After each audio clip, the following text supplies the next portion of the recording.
Audio check. Audio check. Sounds good to me. I will be right back.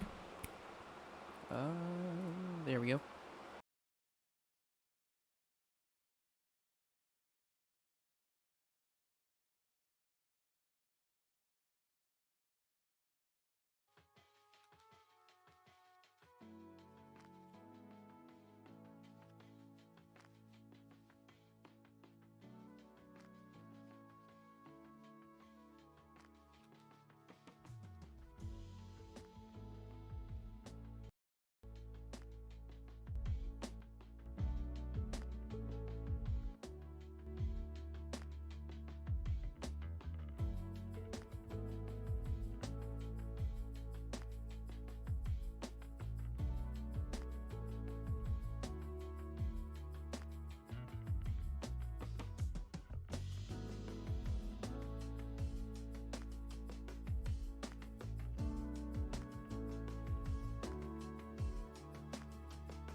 Hello. Hello. How we doing? How are we?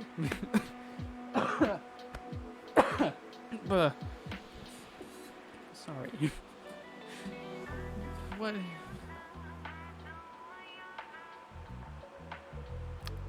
What? I just got here. I just got here, and I'm already being bullied. What did I do? What do I? I'm not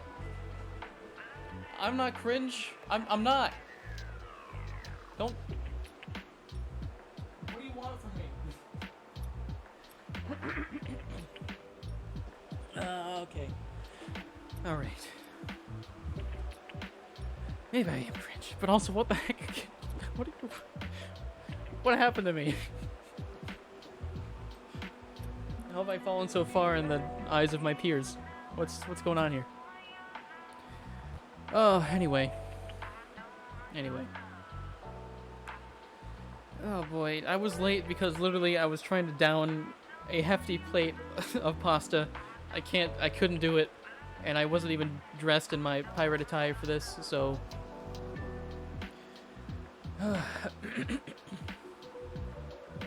That's all. That's my excuse. Basically, I didn't prepare far enough ahead, so... Whatever. Oh god, my throat. I didn't do enough voice warm-up.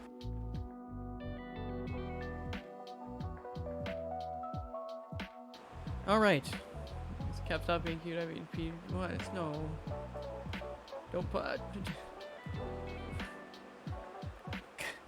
My brain hurts.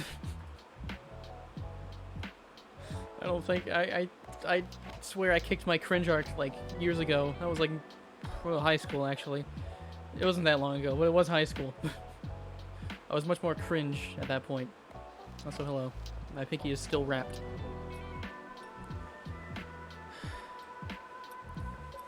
My hair... I don't agree with... Nah, that's fine. It's better. Okay. What I'm doing now is I'm stalling.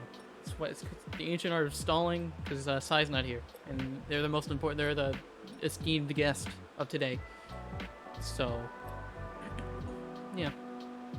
You want to do some voice warm-ups, chat? You want to? Because I do. I kind of need them. Voice warm-ups. All right. Let's see what this random video has to say. Perfect. More time to call you cringe. Why? What? Unacceptable condition. Unacceptable. Double. I'm sorry. I'm just a little too straight. All right. What does the YouTube video have to say? A hum.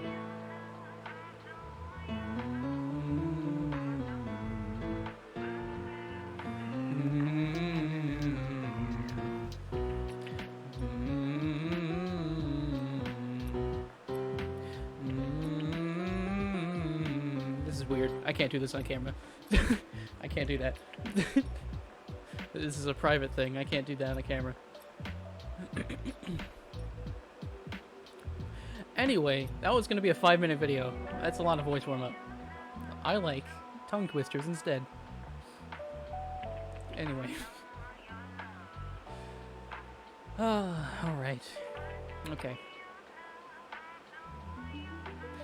What do I have on my topic list? Because I know I have one. Just give me a second here. Right. Okay, Fred and Scooby-Doo. You're kind of right. I don't like that you're right. Just what? Armin, I can't believe you turned on me so fast. I don't. What happened? What happened? I could have sworn I was fine like 30 minutes ago. I was completely uncringe. You know what? I kind of figured that much. Tired Armin is apparently very vulnerable to persuading. And now I'm being called cringe. This is where we're at now.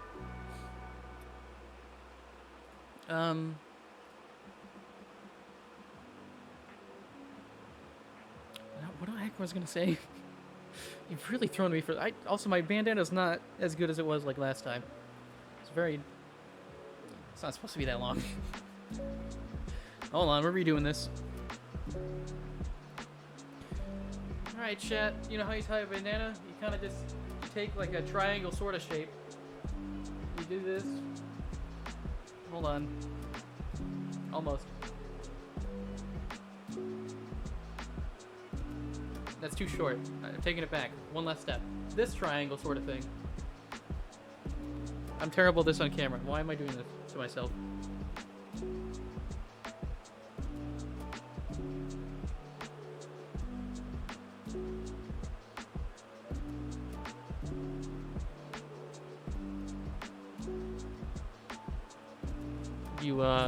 You smother yourself. You do that, and you fold in the top a little bit. And that's much better. My god.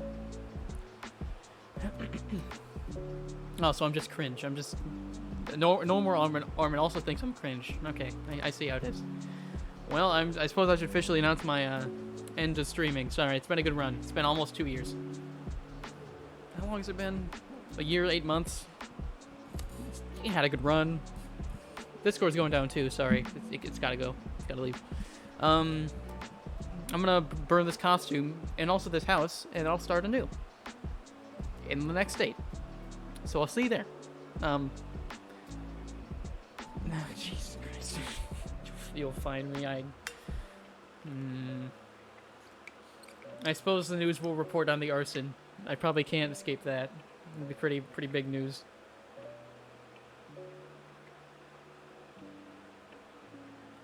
Big enough, at least.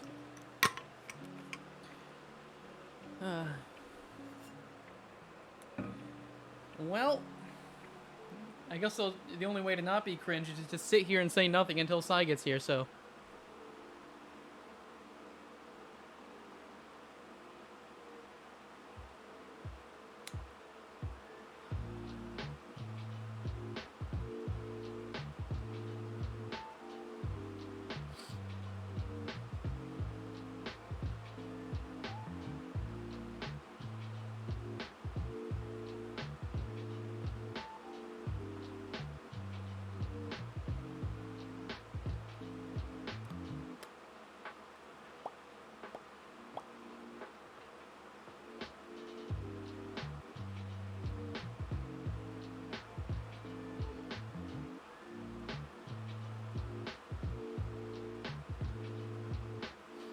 Is your mission to is your mission to make me cry for the first time on stream? Because it's working. I'm wondering. I'm wondering. I don't know if I should play this music, this usual copyright-free music during stream, or I should go for one of my game OST ones, Tunic or Death's Door. Because those might fit a little better with the story thing. Might be better mood-wise. What game? Tunic or Death's Door. 2 different games. 2 great soundtracks. Also, just so you know, I will be reading the story on screen. If I had like a tablet or something to hold right here, I'd read it on that. I do have a phone, obviously, but it's like the text is a little too small there. So I'd have to like... Because apparently I have like no vision. I don't know. The phone's a little small for my taste, is what I'm saying. But yeah, if I prepared enough in advance, I'd put together like a copyright-free soundtrack of like ocean noises, sea shanty, something. I don't know. But also, I'm just saying things I don't actually think you're cringe full time. If I take it too far, please tell me. Still cringe though. Oh.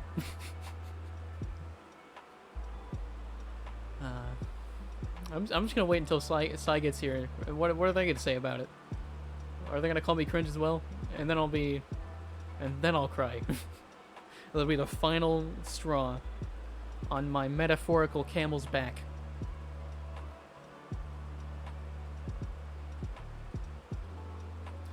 But yeah, hold on. Let me listen to these soundtracks real quick. Pause you.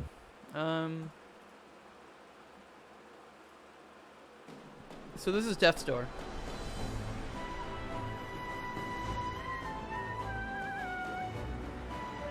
This is more kind of battle music in a way.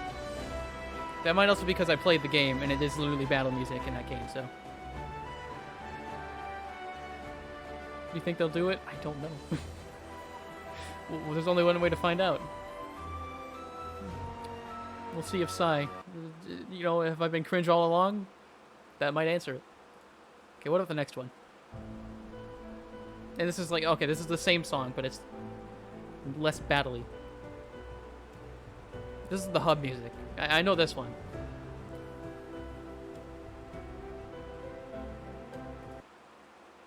I don't know if it really fits the story, though, you know? This one might. The story is pirate-themed, yeah. Thus, this entire costume is because I have a character that I said dresses like this. Like that. I still don't have the boots. There's no boots. Pretty music, though? Absolutely. Hello, Weird Days. Fantastic music from that game. This one's kind of cool. I can just, if I'm smart enough, I can switch music on the fly, depending on what the mood is in that moment for the story. Ow. Why'd I take it off? God, okay. Next one.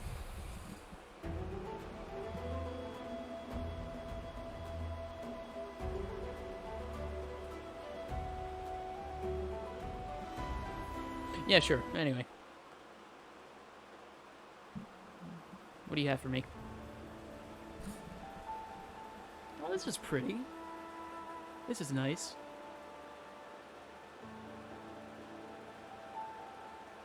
Okay, so number 3, number 5 are pretty good, like, chiller kind of, you know, less action-y moment.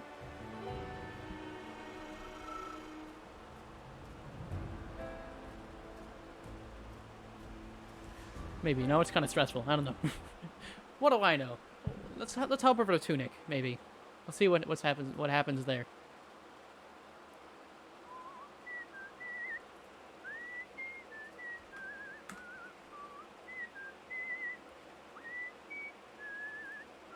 See if these OC, maybe. I don't know what music's in that game though. I could try, but like, sorry, I realized I accidentally ignored your message earlier, Double. That's my bad.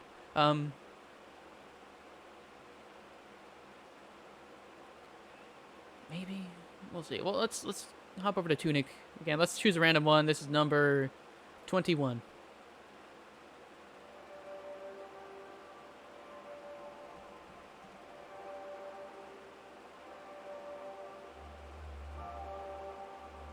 I feel like I need to turn it up a little bit. It also starts very slow.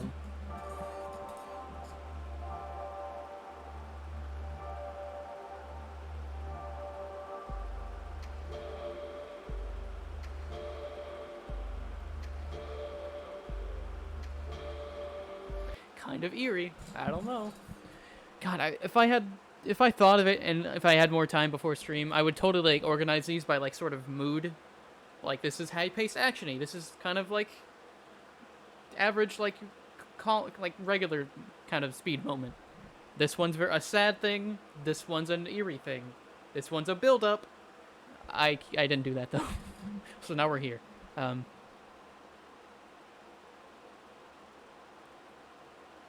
What about this one? Number 49. How many? There's 60 songs in this. Wow.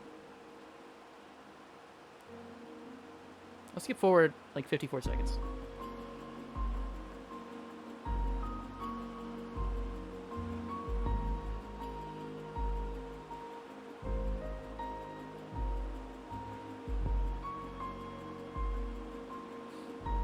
This one seems more like in the sad range, in my opinion.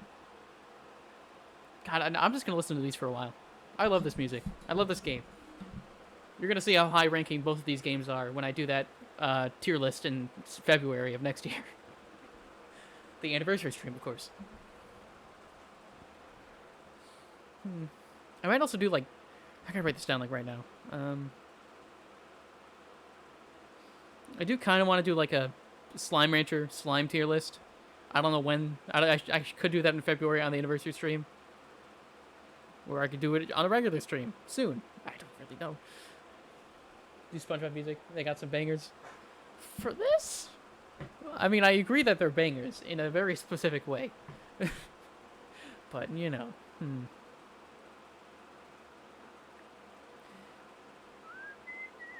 heavily biased towards Tunic's OSC, but I don't think it's not too piratey. It's very, like, otherworldly. I think that's a good word for it.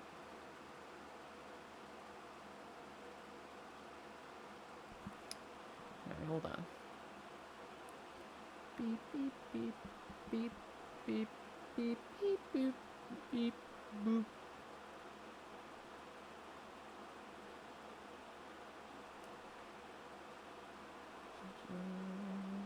Okay. Wrote those down.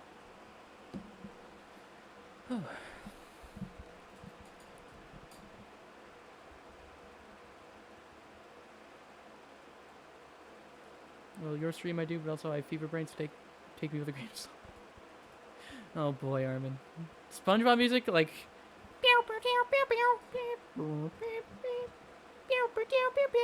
I don't know about that one. I don't, you know, not sure if that fits the mood. How's everyone's day? I tried to speed eat pasta before stream, and I couldn't finish it all. So it's kind of sitting right next to me. Also, I think I undercooked the pasta a little bit, so that's fun. I'll eat it after stream now. It's gonna be microwaved. Because I am full, and I can't eat that fast. There's a party song in there. Alright. Let's proceed to me searching up SpongeBob songs. SpongeBob songs.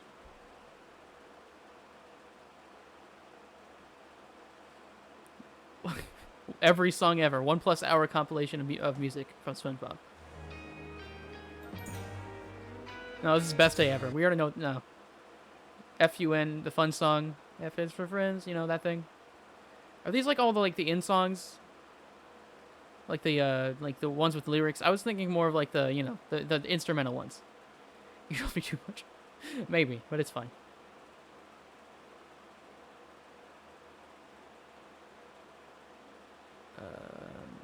It's rodeo. Also, I don't have any clue if Best Day Ever is copyrighted. I feel like it could be. It's a very good chance. Yeah, these are all like the in-show songs that have all the people singing with them, which is not what I was. Not what I had in mind. It was okay. My afternoon class got canceled. Oh yeah. I didn't do too much today, other than talk to Armin, and make pasta and fail to eat it all. I need to edit a video. I was hoping to get it out before next Little Nightmare stream, but that's probably not going to happen anymore.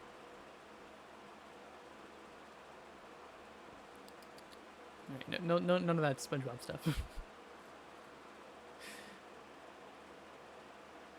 Hello, Kinsey. Hello. Boo. Ah. I don't know how to act right now. Hello, Kinsey. Hello. Thank you for the subscription. I appreciate that a lot. It's okay. Sai's later than you.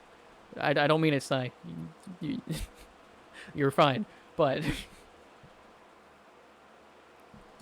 talk to just Armin. Hey, you wanna call me double? We can call. You just gotta ask me. I was doing the dishes. Very nice. I was doing those earlier because I made dinner. All right. Oh my God. There's literally a song in Tunic called "The Captain." What does it sound like?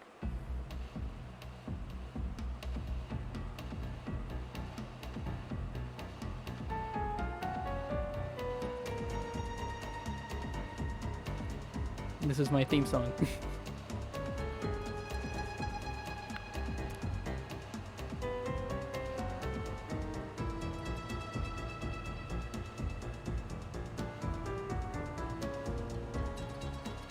I don't know. I don't think that does my name too much justice. Morris? Oh God. Oh jeez. I know Double was there for a little bit. They were there for a little bit though. It was like it started with Armin, and then like Double kind of dropped in midway and then left, and I'm sorry. Goose. Hello, Sai. I don't have to stall anymore. Whoa. All right. Okay. All right. Hello there. Ah, hello there. Double's technically first. I think they're also literally first. Yeah. Maybe.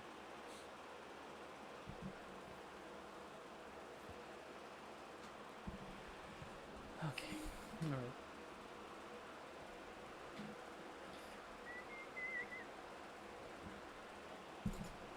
I mean, Dumble was definitely first in chat, that's for sure. The whole gang is here. For your story, Sai. Today's sponsor is Sai, with a story they wrote. Thank you, Sai, for paying me those $50 that you definitely paid me. Right? Sponsor? Sorry, anyway. uh,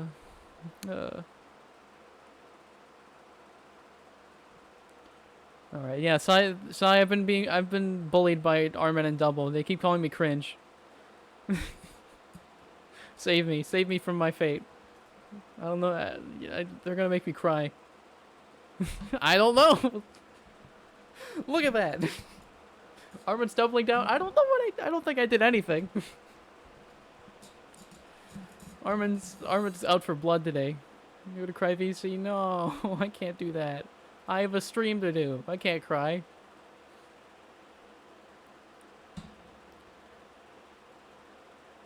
Also, Kinsey, you also saved me. They've been calling me cringe.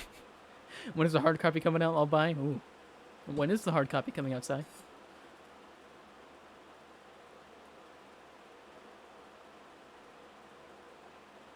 Keeps accidentally adding periods.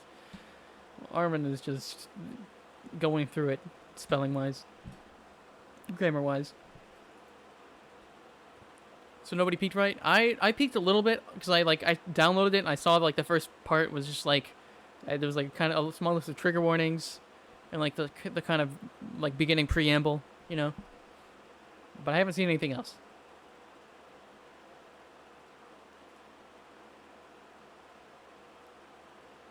You can print and bind it. There you go.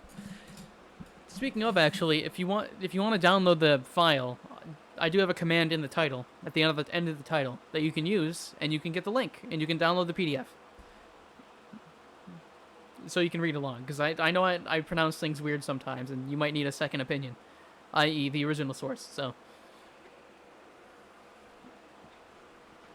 there's the command.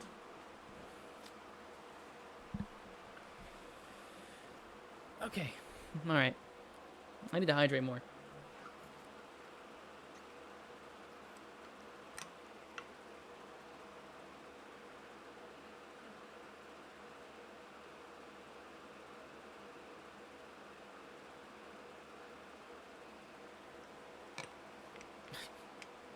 Okay, Armin, you have a good time too.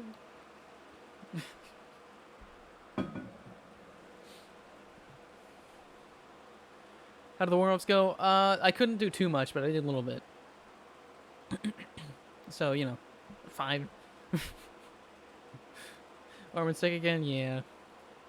Yeah. They are indeed. Alright, God. I gotta figure out what music to play in the background of this, but, like, I've run out of time. So I just gotta kind of play something. Just something.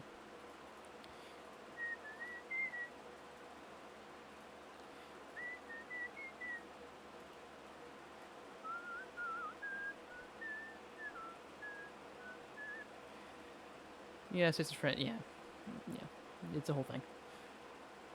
I'm starting to get sick too. Oh, jeez. I'm the last one. Not really. Sai's not sick. And Double's not sick. But I'm one of the last ones, I guess. I should get to reading. I'm stalling even more.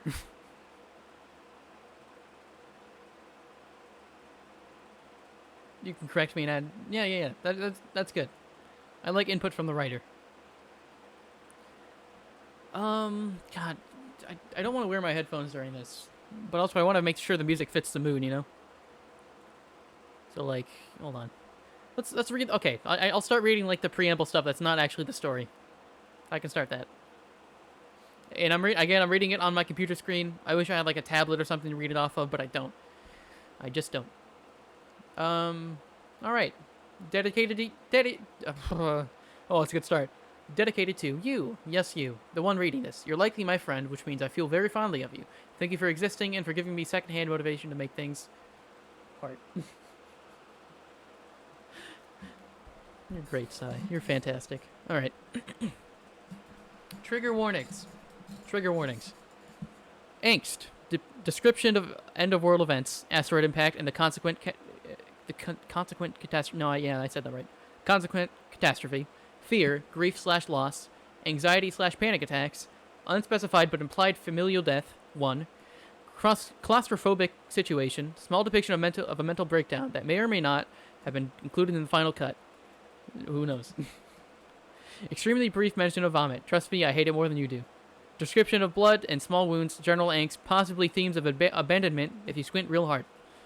Thank you, Sai.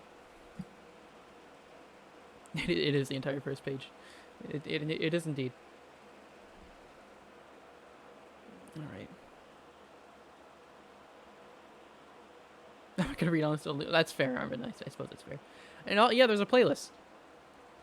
That's almost the next thing. I don't know what AN means. That feels like an abbreviation. And the panic attacks I wrote about are based on the ones I have. They usually last longer than a half hour than the half hour I mentioned. Also, I absolutely left stuff out for time's sake, so I didn't have to describe everything. And everyone's are so different. Okay, interspersed a word there. And if you're trying to help someone who's suffering from one, the best way to help is to ask what they need instead of assuming. Very, very nice. Very fair. I tried to make this as fluffy and light as I could because I don't really know how well everyone handles apocalypse settings, and I wanted to make sure everyone could read it. So if it reads kind of funny in some parts, it's because I was holding off describing things. My apocalypse stories are usually much darker/gory. Also, I've never written this many characters before, so that makes it a little awkward sounding too. That's entirely goddamn fair. Jesus Christ, there's so many characters in this. I'm like, okay, like halfway through, like, I was like, oh, Jesus Christ, Sai, how are you gonna do this? I'm not a writer, so I don't actually know. But, like, good luck. Yeah, there is a playlist. I can't play it because it's not copyright free, as it says in this very document. But yeah. God, I hope you guys can pick up on context clues and follow who is being spoken about. Otherwise, you're going to be very confused. I might be fine. Armin might be too feverish and tired for this, but I believe. I'm gonna look upside it. Oh boy. Well, Armin, the next bullet point is, don't mind me, just pushing my Armin is a Disney princess ultimatum. So there you are.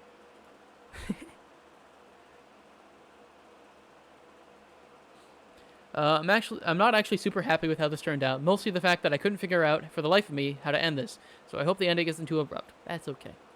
I don't think I'll be disappointed. I really don't.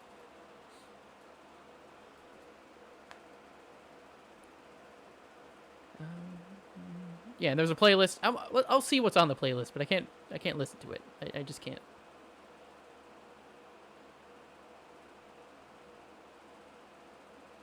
Okay, the longest Johns have like sea shanties, I believe. There's Radiohead, of course. Ibuprofen by Bears and Trees. I think you posted that song in Discord, and it was a real bop. I like that song a lot, if I remember correctly. Do I know anyone else here? I know of Lord. I haven't really heard their music. I've certainly heard of My Chemical Romance, but I haven't really listened to a lot of them. Migraine by 21 Pilots. I know that one very freaking well. I know all the words to that. Work Song by Hosier. I had that song in my playlist for a long time. House of Gold by 21 Pilots. I know. Home by Cape Town. I certainly know. God, why do I know like most of these songs? Well, not most of them. Like half of them.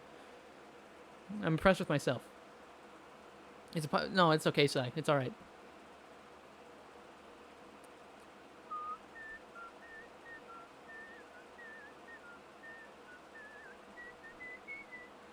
There's a song by Wilbur Sutton here. Okay. More Cave Town. I do like Cave Town a lot. Madeline May, Dressed Like a Pirate. Yes! Yes! I love that song. God, Madeline May is fantastic. Sorry. Hype.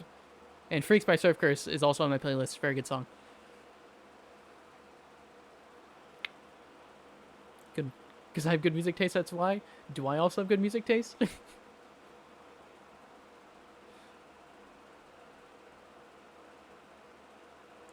love how you gave me that song and didn't even know I was making a playlist. Also, no. I've been following Madeline May very, very closely. So I know when they release a song. And I was like, this is something Sai's doing. This is very... Oh, yeah. Honestly, I'll just wear the captain's hat for the rest of the stream. That seems fair. Also, I just really like the song in general, so...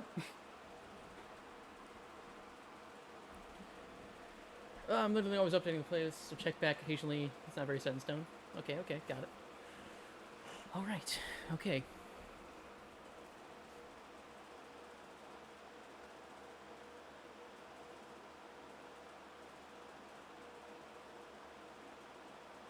No, yeah, I definitely didn't know you were making a playlist, but I'm glad it's in there.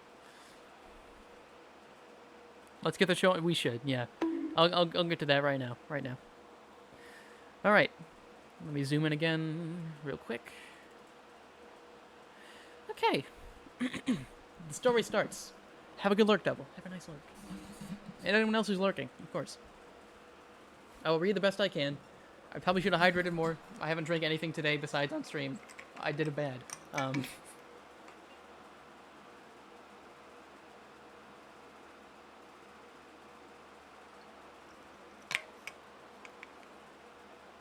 Okay. Let's start this.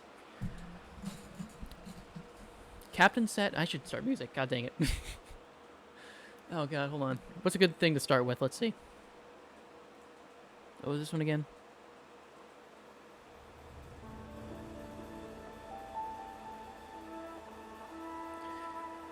We'll try this one. I'm really gonna have to wing it on this music thing. I apologize in advance.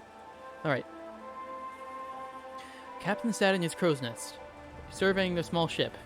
It was a sunny day, and a pleasant breeze ruffled his hair. His ragtag crew of unlikely friends was strewn about the deck. They were all busy with their respective tasks, creating a sort of organized chaos that he had grown to be rather fond of. None of them really knew each other yet, but they would come to trust each other with their lives. Although this bond would never really be tested, they were safe and had a whole future ahead of them to look forward to. But in the meantime, they were content to relax and keep busy with pirate life. Captain was bittersweet, though. He couldn't help but think of all they had lost to get to this point. They had all sacrificed so much in such a short time, and he knew the adjustment period wasn't going to go as smoothly as he hoped it would. That makes you already. Let's go. Only a little angst, though. That's fine. Oh, boy. Oh, I undid my bandana! I can't tie bandanas well, it turns out. Hold on. Let's do it again.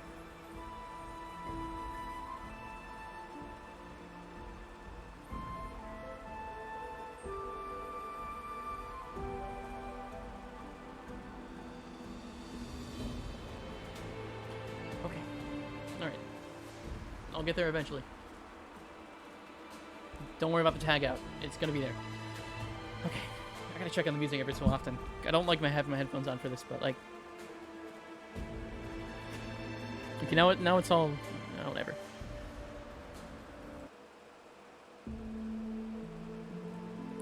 Okay. Next paragraph. A few months earlier. 911, what's your emergency? The phones had lit up all at once, in a way that none of the operators had ever seen before. Everyone in town seemed to be calling, reporting lights in the sky, and although the operators directed them elsewhere, the calls kept coming in. After a while, it became evident that the light in the sky was an asteroid on a collision course. People got more afraid as the days passed and the asteroid came closer. Some evacuated, some chose to hunker down and wait it all out. In the surrounding towns, 7 strangers all had the same idea: get out at all costs. The apocalypse hit hard and fast. Years later, people would estimate the asteroid to have been about the size of half a football. Yeah, I read that in a weird order. About half the size of a football field. The impact and resulting earthquake was felt for miles. Every building within the radius was flattened, and anyone who hadn't already got out never did. The sky was almost immediately blocked out by ash and debris. This would go on to blot out the sun for almost half the world, and it would be weeks before it all settled and the sky was blue again. The tsunami that resulted from the impact and consequent earthquakes was felt across the sea, although only as small waves on the beach. I don't know if the music fits or not. I can't futz with it too much, but I'm real self-conscious about it. Okay. Early in the morning of the first day after the sightings began, a young man finished packing his bag and set out down the road. He wasn't sure where he was going, he just knew it needed to be away. He seemed to remember hearing something on the radio about how it would probably be safer across the water, so he angled himself towards the coast. He had already said his goodbyes to his family. They were too proud and too stubborn to leave, but he couldn't ignore the constant clamor in his torso, the panic urging him to run while he still could. He was old enough he could have fended for himself, but before now, he had no need to. He would be fine. He had on a pair of joggers, a t-shirt, and a windbreaker jacket, and his best running shoes. He had wrapped his knuckles in compression bandages because it made him feel less like he was going to shake apart at the seams. The thing to panic was, if you gave into it... The thing with panic was, if you gave into it, there was no going back, and once the wings in the chest and noise in his head realized he was leaving, they only got louder, more insistent, spurring him on faster. Pretty soon, a brisk walk wasn't enough, and he kicked up into a run. Normally, he would have relished the slap of his shoes on the pavement, but Emmett was too overwhelmed to notice. We get a name reveal! Whoa, it's Emmett! Oh boy, what's going on, chat?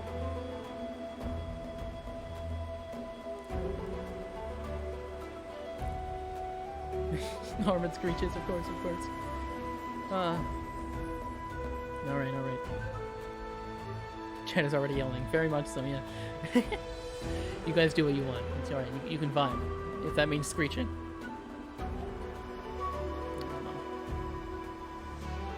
Turn down the music a little bit. And we'll see what the summit is. That's the music name.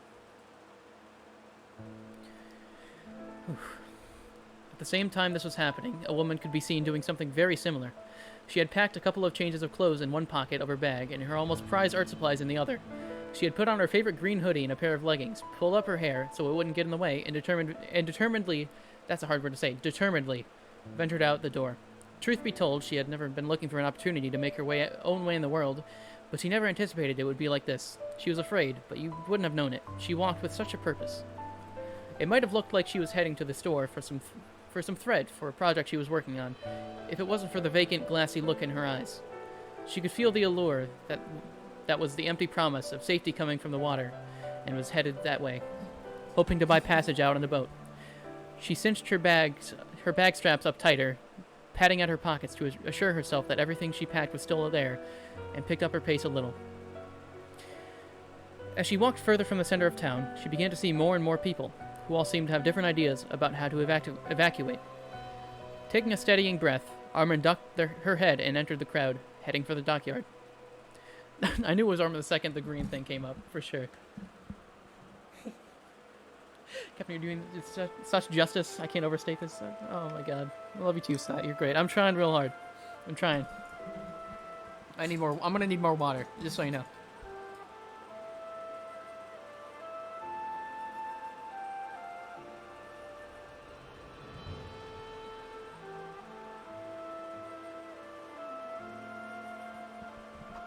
Okay.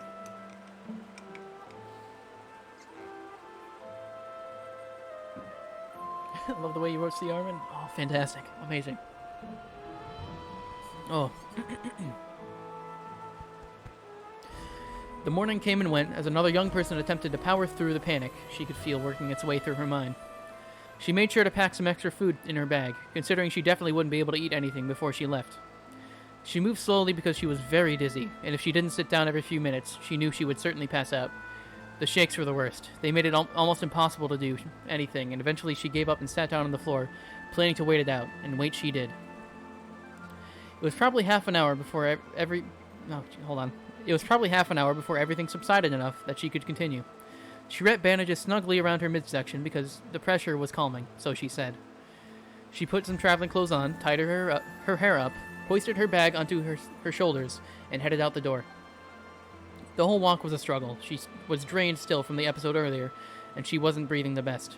There was a war going on in her brain. She couldn't decide if it was scarier to leave or to stay, and neither option was particularly appealing. Eventually, she managed to make her way into the boatyard. There were more people than she anticipated, and her anxiety immediately kicked her into gear. She stood up on her tiptoes to look over the crowd to see if she recognized anyone. She didn't, but she had expected to.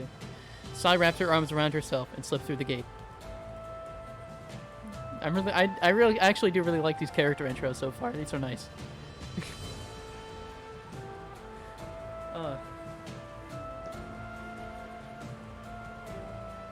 Were you looking? You're fine. You're fine. I struggle on a few words, like particularly hard word for me to say. Determinedly is kind of weird for me. And saying her a few times in a row was kind of weird for me. I feel like that's just a me thing, though. Really. Sigh reveal. Sigh reveal. early afternoon, and still more bags were being packed. He was too young for this, but he and his teammates would figure it out. They always did. He had put on their most comfortable sweater and pants, and they had an argument about how many stuffed animals they could bring. Eventually, they narrowed it down to one, their fox friend. They had been reminded to pack some granola bars and something to drink, along with the other essentials, and had then set out the door. Gotta say, granola bars, good choice. Love those things. The fear was tugging at them, urging their legs along faster, but there wasn't much they could do besides simply moving a little quicker. They readjusted his bracelets a bit as something to do while he walked. Someone had mentioned that it might be safe in the water. Maybe he could get somewhere else before the asteroid hit, and they reasoned that when the earthquakes reached the water, they may stand a chance on a boat that might stay on top of the waves. Hold on. They neared the dockyard mid-afternoon and found it full of people who had obviously had a similar idea. Deciding to wait it out and hope the crowd might thin a little by the evening, they found a small alley to hunker down in. Space Invaders pulled his knees up to their chest and tightened his arms around their fox friend, preparing to wait. Yes, Space Invaders. The Collective. Oh boy. By midday, Armor was tired and found herself looking for a place to sit for a while. She planned on catching her breath and maybe having something to eat before ducking back into the chaos of the streets. Changing her directions, she headed towards an alley that looked to be facing the dockyard. She'd be able to sit in the shade there while still... Hold on. She'd be able to sit in the shade there while she's still... Oh, man. Some sentences you just struggle with more than others. She'd be able to sit in the shade there while still watching the crowds to ensure they made it on the boat out by the night. She walked up to the alley and turned on her heel, skirting the corner and heading into the dimness. She stopped short. There, wrapped up in the corner, sat a person. She couldn't make. Let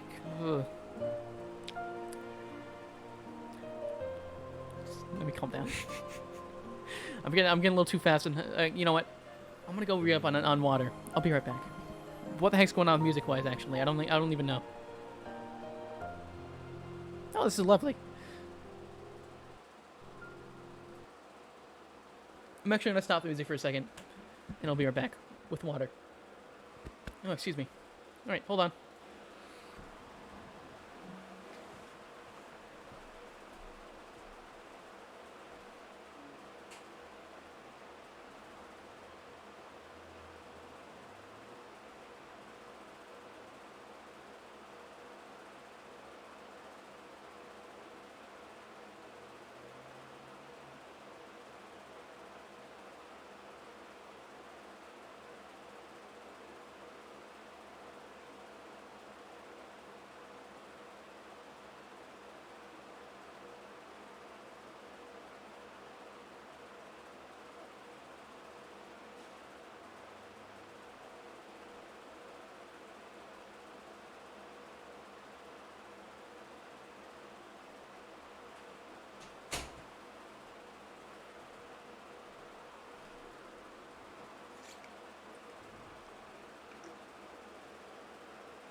Okay. I'm back. I'll do a quick sip. Respect the hydrate.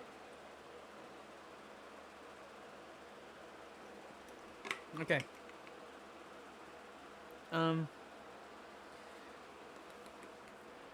Just going to the store while eating cold grilled cheese. Oh, it's still there. You made that so long ago. Oof. But yeah. Space Invaders is the system. Alright. Hoping CryVC by the end of this. It's there if you need it. CryVC is there if you need it, for sure. Alright. Music again. There's definitely going to be like some sort of song that comes on that's just battle music. It might be way too fast-paced for the setting. But I'm not going to be able to hear it, so... I can only fuss with the music so much. Again. Alright. Hold on, let me see where I...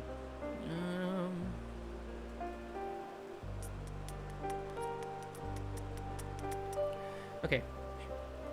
There, wrapped up in the corner, sat a person. She couldn't make out much about them, just that they were wearing a red sweater, curled in on themselves, and holding on to something. Their head was down, and she couldn't see their face, but she got the impression they were pretty stressed. Hello. I don't know how much I can do voices. I'm not gonna... I don't know about that one, but... She ventured quietly.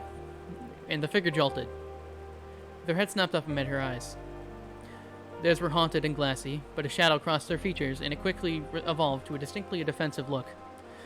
Armin smiled as gently as she could, and said, I'm waiting to get a boat out of here, so I'm just gonna sit on the other side of this alley while I wait for the crowds to thin. Is that okay? When they nodded, she lowered herself to the ground. She fully expected to sit in silence, but when she pulled out her sketchbook to pass the time, their expression shifted again, and they scooted closer. Armin ended up talking a lot about art, while they were looking on in awe. Space Invaders didn't talk much, but the two seemed to form a tenuous, temporary alliance, one that would go on further than either of them ever expected it to.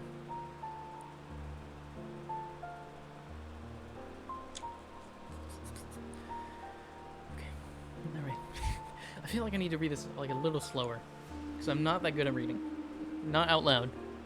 Or actually in my head. I read books in my head very slowly. It's been a thing my entire life. Okay.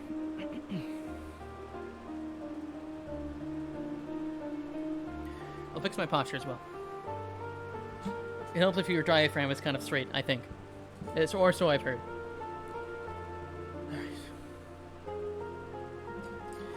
Another young man, just like all the others, dipped his bag closed and said farewell to his house. It wasn't the best, as he never expected it to be permanent, but he was still sad to be leaving. He secured all his things into his pockets and kicked up into a comfortable jog. He was headed towards the marina, intending to charm his way onto a boat and out of the city. He had some money to fall back on, but he was pretty confident. As he neared the coast, he could see the dockyard was busy. He was able to look over the heads of most of the people out towards the water. He could smell it. The salty brine in the air made him a little dizzy with anticipation. Locked in a reverie about escape, he didn't see the little redhead until it was too late. They were both distracted, moving fast, and they collided quite hard. He heard the air rush out of her lungs, and she looked up at him, and the glassy, vacant look in her eyes had him concerned. She was very pale and further folded in on herself when he put his hands on her shoulders to steady her.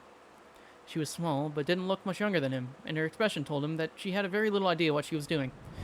Everyone was desperate and scared due to their current situation, but there was something different about this person, and he felt like he should make it up to her he felt like he should make it up to her for running her over. The least he could do was ensure she made it onto a boat and got out. Despite how afraid of him she looked, she was pretty close. She stuck pretty close. He guessed she had felt a little lost and needed an ally. Alias located a boat that seemed to be pretty empty and angled a small party that way in hopes of a ride.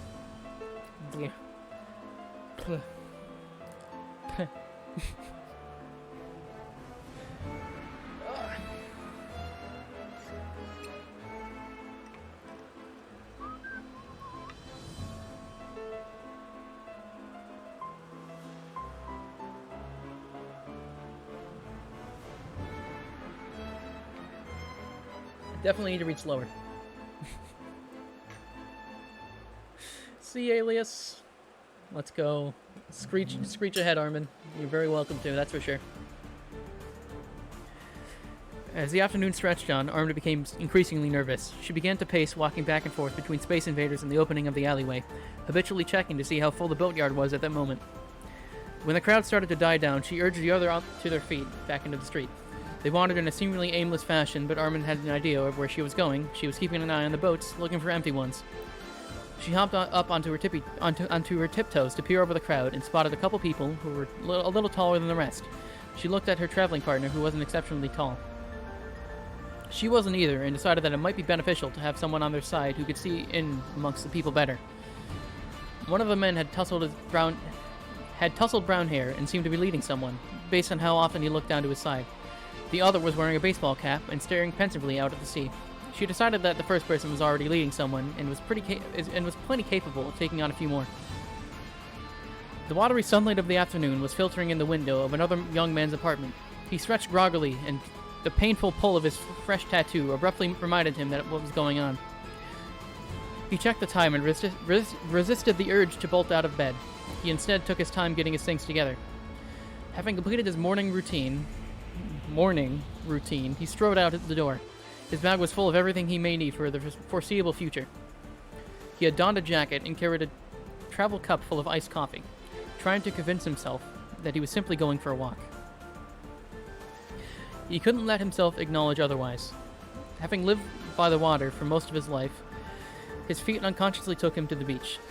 He had zoned out, and the sudden difference of the sand under his shoes snapped him back to reality. He thought maybe that he could find a small boat that he could use to get off the mainland. He listened to the murmur of the waves for a minute, letting it calm him, and then began to walk once more. The closer he got to the dockyard, the more evident became that many other people had the same idea, and as the voices grew louder, Suki pulled his bandana tighter around his forehead and pushed open the gate. I apologize if I stutter every so often. I assure you I'm trying my best. Oh yeah, as soon as I said tattoo, I was like, alright, that's Suki's character, for sure.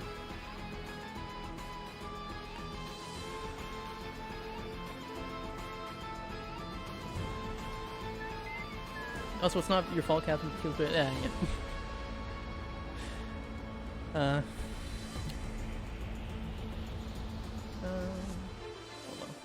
The man with the baseball cap was a small cameo from Hugs as he asked to be taken out of the story. Right. Of course. Yeah, I hope Hugs is doing well. I certainly haven't heard from them in a very long time. So I do hope they're doing okay. Okay.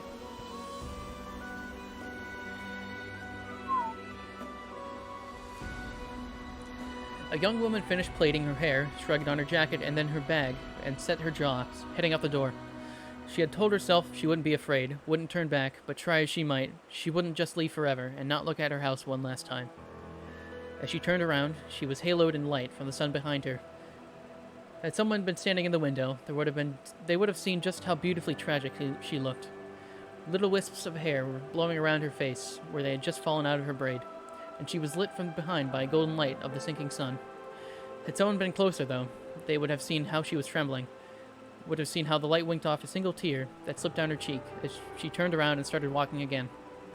She wasn't sure why she had intended to go, but wasn't entirely surprised to find her feet had guided her to the marina. She had spent much time there, on boats with her dad, and playing in the sand nearby with her baby sister. She hadn't been back in years, and hadn't realized how much she missed it.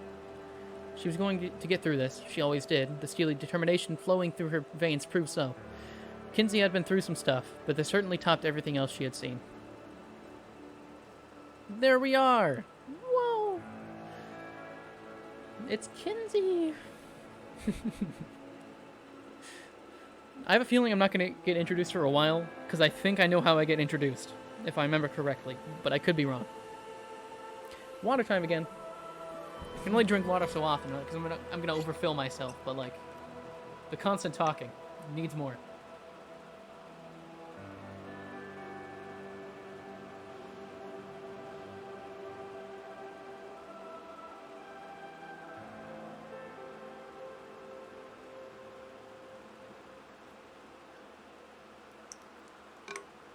It's alright, Sai. I'm okay with that. Someone DM me the Spark Notes. That'll be a side thing. They'd have to make the Spark Notes. Okay. Alias was once again looking at boats. The one he had previously pinpointed had filled up with before their eyes. On his own, he could have made it, but he had someone else he had to worry about. He raised his hand to shade his eyes against the glare of the sun against the water. This motion caused the fabric around his elbow to tug strangely, and he went to adjust it, finding that Sai was clutching his jacket. She had grabbed on to get his attention, just as she went to move his arm. He smiled at her, and she gently pulled on his sleeve again, since it was rather loud, and she talked very quietly. They had set up the system. She would tug on his jacket to get his attention, as she was doing now. She pointed to someone wearing a bandana and said something he didn't quite hear. before he could question it, she turned and disappeared into the crowd. Startled, he called after her, but to no avail. The only thing he got was a few weird looks from people around him. He excused me and pardoned me, and mammed his way through the crowd. Oh, hold on.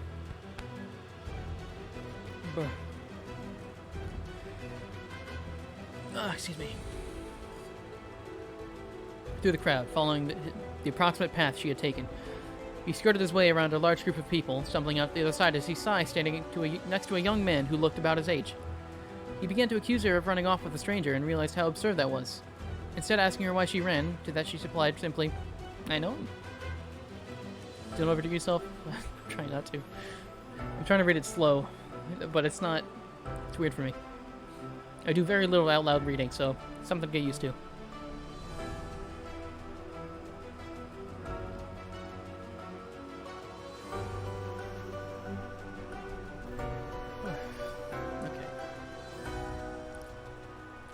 And I know her, Alias realized with a start a few minutes later, gesturing to a girl with a long purple braid who was weaving in and out of the crowd.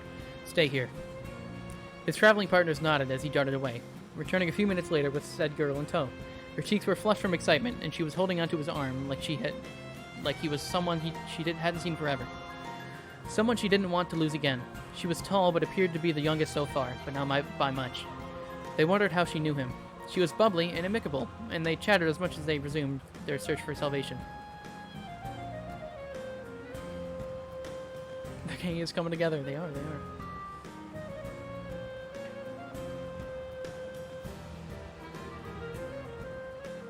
Okay. Alias, the self-appointed leader of their small group, had slipped away to check something out, and the others were patiently waiting for him to come back. While he was gone, they were tucked against the wall of the boathouse he had gone into. They were lounging in the shade when suddenly a young woman in a green hoodie walked up to them. She had another person in tow, and just as she was presumably about to state her business, there was a rattling of the chain-link fence from the back of the boathouse. Alias landed on the ground beside them with a thud. The woman took a startled step back as Alias walked towards her. He definitely could be pretty scary, and it was showing now. He saw her fear and seemed to come to his senses. He shook himself a little and pulled her gently aside. They talked for a minute, and when it seemed they came to a conclusion, they walked back. "Okay, folks, this is Armin, she and her traveling partner." He gestured to the unfamiliar person who had followed her over. "Oh, okay, folks, this is Armin, she and her traveling partner," he gestured to the unfamiliar person who had followed her over, "are going to team up with us. There's strength in numbers, after all." You just woke up? Ella! You're in the story somewhere. Hello, Ella. Hello.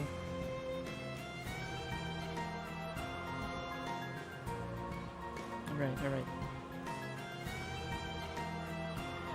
After introductions were made, Alias explained to them what he had found in the small boathouse. After he had clambered over the fence, he found himself inside a small building with a rectangle cut out the floor where a decently sized lobster boat was floating. The rest of the room looked like someone was living there, with belongings scattered all around, but he said that it didn't look like the person was there now. Wherever they are, we need this boat more than they do. He had decided. And at that point, he had climbed back over the fence and ran into Armin. The group gathered around the fence as he was explaining, and sure enough, they could see the aforementioned boat inside. Just one problem, the fence was very locked. Sure, Alias was able to climb over it, but not all of them would be able to. Alias offered to go back inside and take a look around for a key, but he was interrupted mid-thought. "Does anyone have a bobby pin?" They all turned to look at Sai, who cringed at the attention, but asked again, "Does anyone have a bobby pin?" At their vacant expressions, she gave an exasperated sigh and said, "I can pick the lock. Does anyone have a bobby pin?" A few of them looked through their pockets and turned up nothing. The rest ducked their heads away from Sai's particular way of looking at them, like they were stupid. Very nice.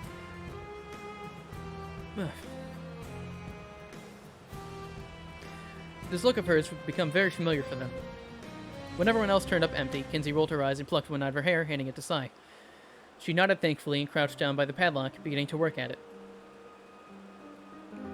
Not even a minute later, a satisfying click sounded from the lock, and the chains rattled to the cement. Sai let out a whoop, whoop, and shot to her feet, handed the pin back to Kinsey, where it went right back into her hair. The others looked on, impressed, as she pushed open the gates and gestured for them to go in. Alias, ever the big brother, gently pushed in front, and with a haughty tilt to his chin said, "Yeah, well, I can hotwire a boat." This was followed by a smattering of teasing jeers and a muttering from the back of fragile masculinity from Sai. This is great. I love this little banter here. It's nice. Alright. No, yeah, this is great, actually, Sai. I'm enjoying this. This is nice. You didn't get a small laugh from me.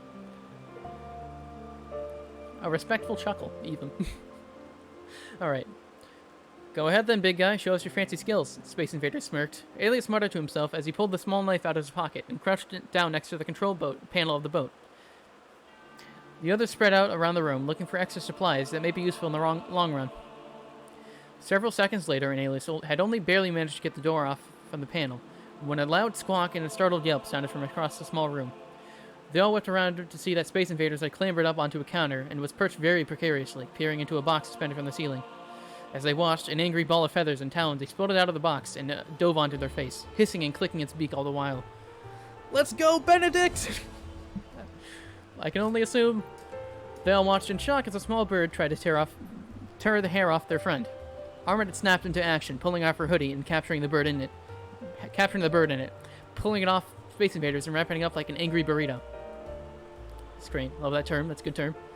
She held onto the bird, gently stroking its head, avoiding its snapping beak, while Kinsey rushed over to inspect their face and arms for cuts. Space Invaders was miraculously, hard word for me again, unscathed, which they were all glad about. And somehow, in a matter of maybe a minute, the small parrot in Armin's arms was calm and snuggling into her sweater while she and Sai cooed at it. Suki climbed up to where the bird obviously had a nest box and came down with a number of trinkets, including a few bottle caps, an emerald earring, a small keyring, and an orange sock. Alias was staring wide-eyed at the chaos that had erupted beside him, and Suki tossed him the keys, which he caught without blinking nor picking his jaw off the ground. Oh, excuse me. I think I drank water too fast. Alright. Did I miss anything in chat? Take a small break.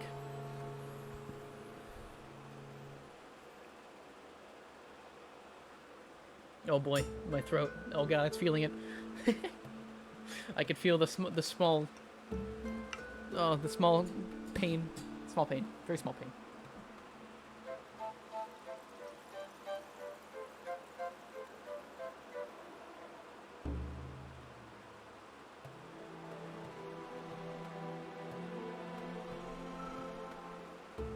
Okay. Someone do the command. Do the command. It's not available on Discord, but it's available here. For you to read along with. Obviously. Also, hold on. How many pages of this? I haven't checked yet, but I want to check. I'm not reading ahead. There are 29 pages. I don't know if all that's writing. It appears that some of them are pictures. Okay.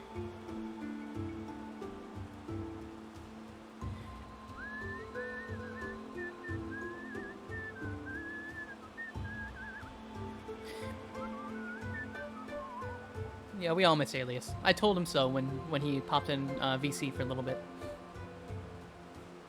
That was like a few weeks ago, I think, though.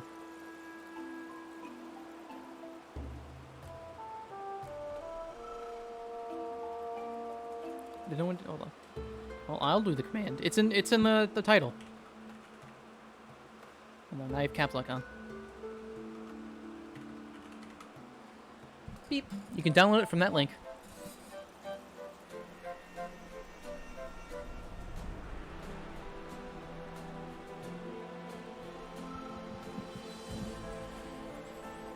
Also, Kinsey can also do that. Oh, the link doesn't pop on mobile? Okay. Interesting. Alright, well, okay. Kinsey has DM'd it to you then. That's fine. Okay, continuing. Let me get a music check here. I think it looped back around, actually. No, this is 21. Never mind. It's a good song, though. I like the song. Okay.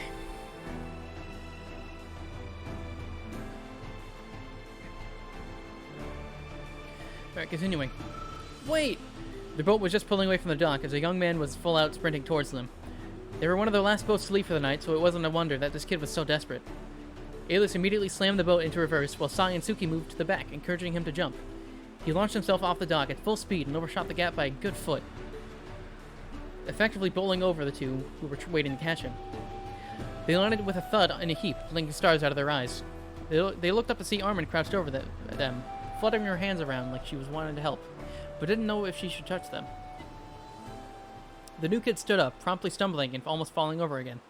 Armin stood up with him, holding out her hands in case he needed balance. Alias stuck his head out of the cabin, drawn by the crash, and locked eyes with Suki and Sai as they were heaving themselves off the floor, furrowing his brows in concern. "Welcome aboard." This was directed at the new guy, who began to nod, paused, changed his mind, and awkwardly saluted instead, pulling a half-smothered chuckle from Alias. "You okay?" This to the others, who nodded. Hydrate.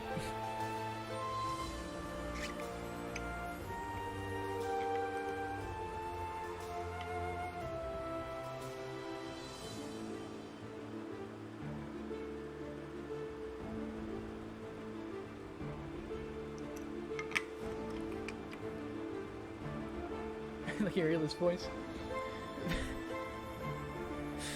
I don't even know what I'm doing. I just kind of do it. Because I don't want to put on a full voice for people who kind of exist. I mean, this is characters of people, but like it's you know, you know what I mean.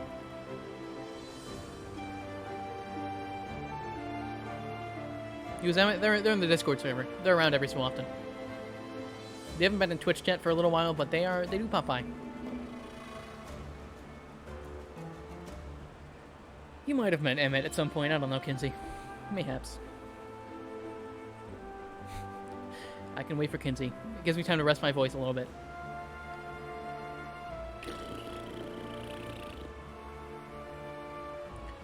Red leather, yellow leather, red leather, yellow leather. She sells seashells by the seashore. She sells seashells by the seashore. Irish wristwatch. Irish wristwatch. Irish wristwatch. Irish wristwatch. Oh, okay. We are on page 8. Page 8. Like third paragraph.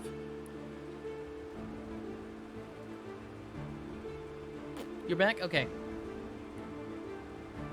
I'm doing okay.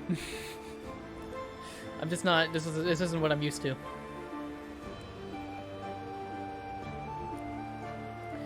As the three shook off their embarrassment and began to look back to what they were doing, the hatch banged open and a head poked out the hole, brandishing a 2x4 like a baseball bat. "Who are you and what is going on?"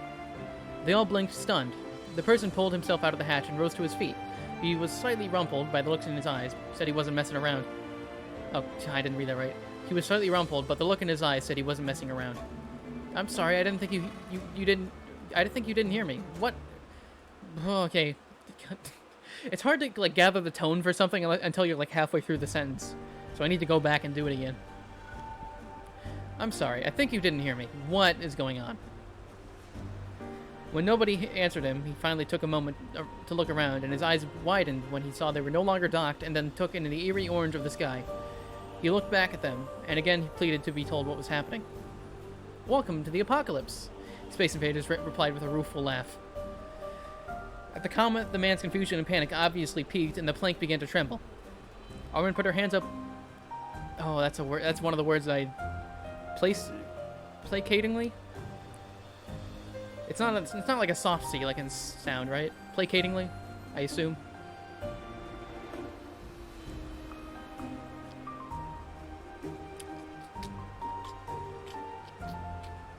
Heartsick, okay, got it.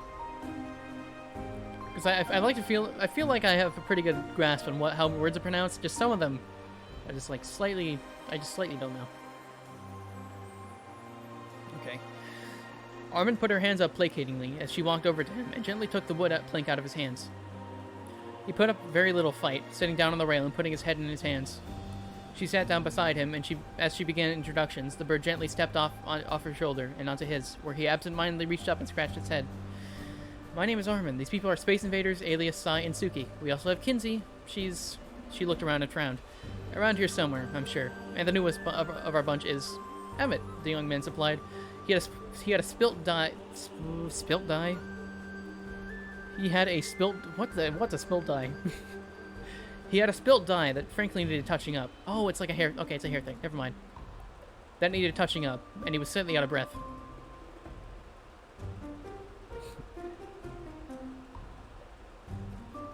It's a hair... I'm still... What happened, Sai? Are we getting a live correction on Sai's part?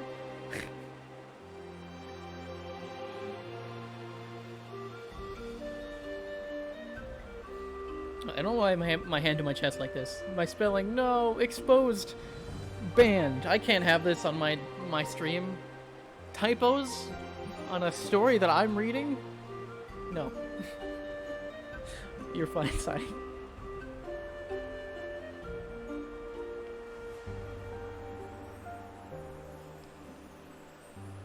But yeah, split die. Split die. Don't be leaving now. Slash Sai. You're fantastic. You're great. Alright. Well, okay. Emmett had a spilt die that frankly needed touching up. So, okay. Honestly, at this point, like, there's bound to be a typo or two in a story that you write. Especially one that's, like, as long as this. So, you know, it's okay. Ostrich impression. Head in sand. Trembling.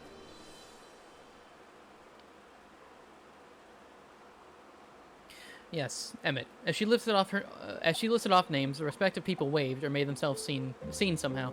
It felt like a teacher taking attendance. The man was looking around, mentally putting names to faces. And this is Benedict. He gestured to the parrot on his shoulder, although he did not supply his own name. They all nodded or briefly fawned over the small bird. Armin went on. Last night there was a warning put out, telling people that there was a small asteroid heading towards us, estimated to land in the middle of our country. Everyone immediately panicked and began to evacuate. As the highways became packed full of vehicles, people thought to escape via water. Our little group ran into each other through a series of events that lasted most of the afternoon. And out of mutual agreement, fueled by desperation, we hijacked this boat, one of our last ones available. We're very sorry we took your boat, sir. The redhead, Sai, he thought, piped up in a small voice. She tried to step back and hide from all the eyes suddenly on her, but a hand between her shoulder blades popped her short. Stopped her short. That's the wrong word. Okay. Oh boy. Hydration time again. Woo! I'm gonna drink 2 gallons of water by the end of the stream. An asteroid!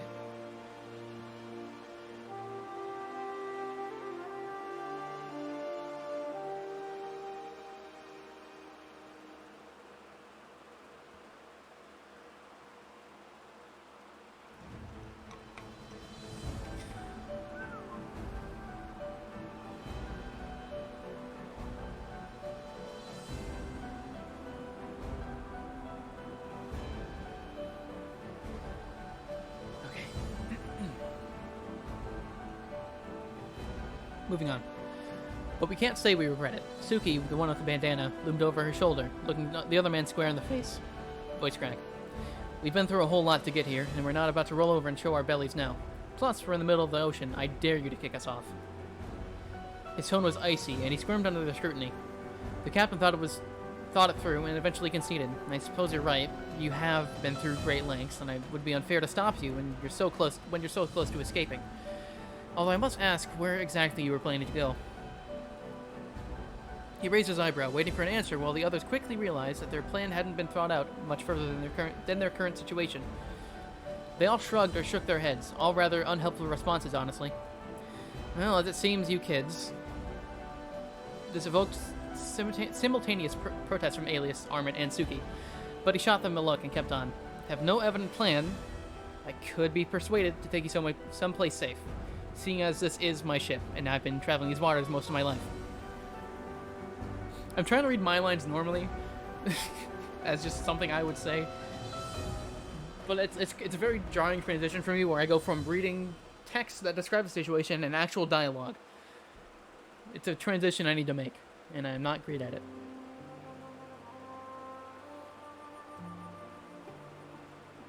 Okay.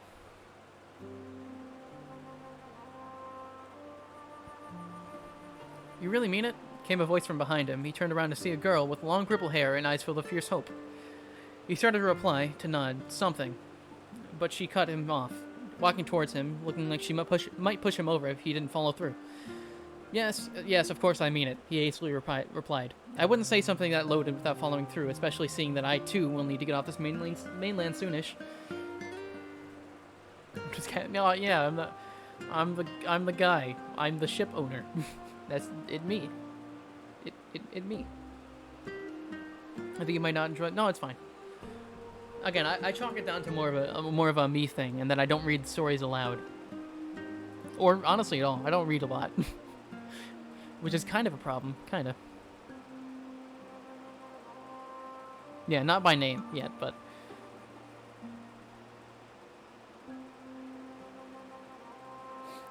He looked up at the sky as explanation, the others following his gaze to the ever-growing ball of fire. He then looked out to the left, holding his hands up against the horizon, making some rough calculations in his head. He stood up abruptly, almost sending Armin tumbling into the drink. He grabbed her arm almost absent-mindedly, righting her and proceeding to kick Alias out of the helm, taking up position by the wheel and turning them a rough 90 degrees. He stuck his head out the covered area. I have a friend and a place we can go. We should be safer with her, as long as you trust me. Everyone nodded in various admissions of trust.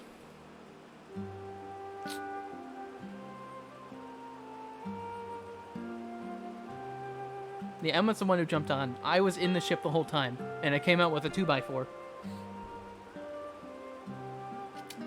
Or not me, but Sea Captain. Because I feel like I need to make that distinction.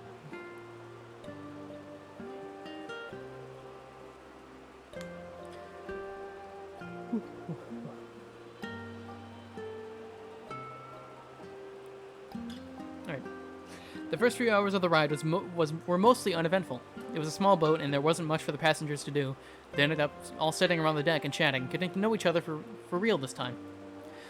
As the sun went down and dark began to fall, out of habit people started to light lamps and things. They were quickly rendered null, seeing as the fire in the sky was so bright. The captain was agitated and was starting to rub off on the others, as he was pacing best he could in the limited space, periodically looking up and judging the distance from the asteroid to the horizon. The gap was quickly closing. As tensions came to a head, the captain finally clapped his hands to get their attention. Alright guys, this thing will be hitting ground anytime now. Gather your things and head below decks. This could get rough and you'll be safer there. The hold is very small, so pretend like you like each other. He laughed nervously, as some of the others did too. They did as he said, though. Packing their bags back up and taking them with, except you. He put his hand before Alias walked past. You were piloting before I got here. You seem to be the most knowledgeable of the bunch.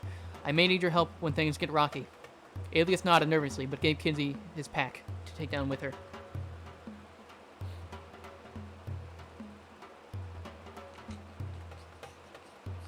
I don't know why you had a 2x4 in your sleeping area, but whatever. Ah, it's fine. The boat's probably a mess. Everything's everywhere.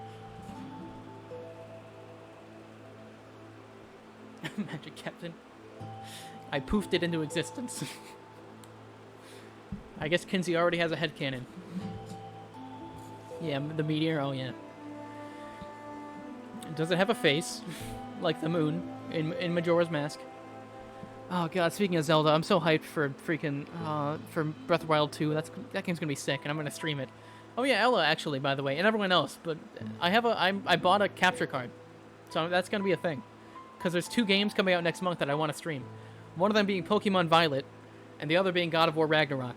So I want to stream both. So I finally just, I bit the bullet. I bit the bullet and bought a capture card. Oh, you'll see it, Ella. Oh, I'm buying it whenever it comes out. I think it's March. So not too far off, all things considered. Yes, Captain, you're so unorganized. Ah, it's fine. In real life, I am actually quite unorganized to an extent. It gets to a point, and then I'm like, okay, I need to fix this. So it becomes progressively more just awful, and then it reaches a breaking point, and then I clean everything up. I literally did that today with my desk, because there was like paper and stuff everywhere. I'm like, okay, I have no room for anything, so I packed everything up real nice. And I set up my PS4.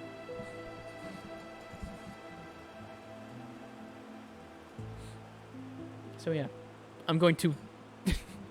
hold on, there's a word for this. I'm going to scrutinize you and your writing on my character. If it isn't a 1-to-1 ratio of what the heck I would do in real life, I'm going to scream. I'm kidding. But yeah.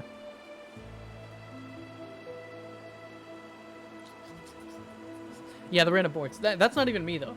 I would have built that day one. That's an IKEA furniture thing, but they literally forgot part of the package. Like a whole third of the furniture thing, so I can't build it. And I only knew that after I took everything out of the box. So... this is really us. You know what? It is. Okay, I'll hydrate real quick and I'll go back to the story.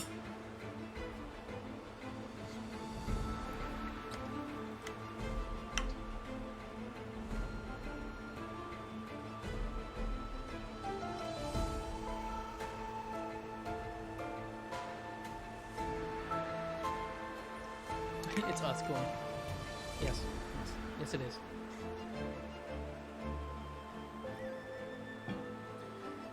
Okay.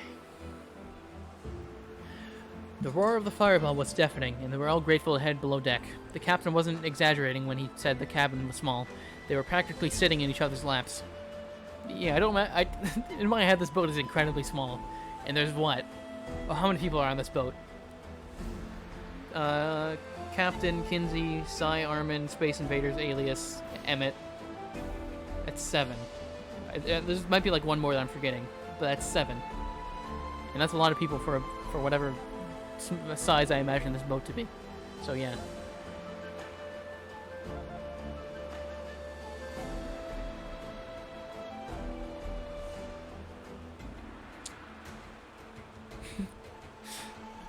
I screech, you screech, we all screech.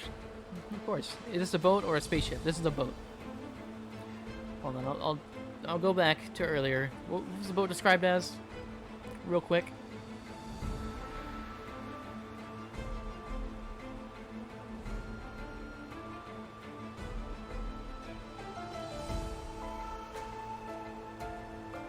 Hold on, I'm getting to it. It's somewhere up here. Okay, yeah. It's a decently sized lobster boat. I think is what is described, yeah. Let me actually look up lobster boat. See if I can visualize that, because I don't know what that looks like. No, not the rest. It came with a restaurant. God dang it. No, I don't mean the restaurant. I mean lobster boat. Okay, that, yeah. If it's like literally the first, if you search up lobster boat on Google, the first image that pops up, if it's that, it's a little small for 7 people.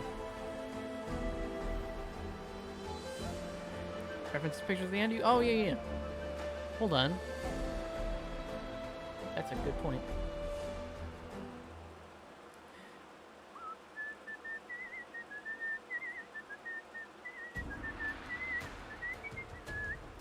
Oh, yeah. Yeah, there's the boat. Small spoilers in the images, but I do see the boat. Not really spoilers that I didn't know before, because I knew when the story was getting written.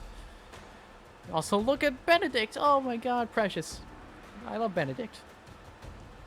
God, if there's a plush of like... Oh god, what was... Sai, if you can remind me what species of parrot Benedict is. If there's a plush of that species of parrot, I feel like I have to buy it. But yeah, that boat's a little small for 7 people for sure.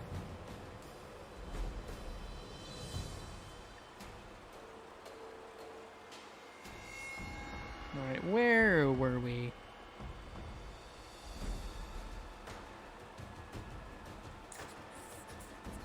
Right. Yeah, okay. I'll start from the beginning of the paragraph. We're on the top of page 10, just so you know. Not really in order, though. You might have to search for that. Yeah. Pygmy Parrot, yes. Pygmy Parrot, hold on. Just to have it in my tabs. Pygmy. Alright. Got it. What's the music playing? Get that music check real quick. It's kind of going hard. A little too hard for what's going on right now, but it's fine. The roar of the fireball was deafening, and they were all grateful to head below deck. The captain wasn't exaggerating when he said the cabin was small. They were practically sitting in each other's laps. Tensions were wound so tight that they could almost feel it crackling against their skin. The anticipation didn't have too long to build, though. They were barely settled when the very foundations of the world shook and crumbled. Those of them who were already round the tightest blacked out slightly from the stress of the shockwave. The sound hit them several seconds later, and despite them being miles away from ground zero, they all felt it deep in their chests and in their teeth. It was louder than anything anybody had ever experienced, and they clung to each other out of sheer primal fear. Honestly, the music kind of does fit. I take it back.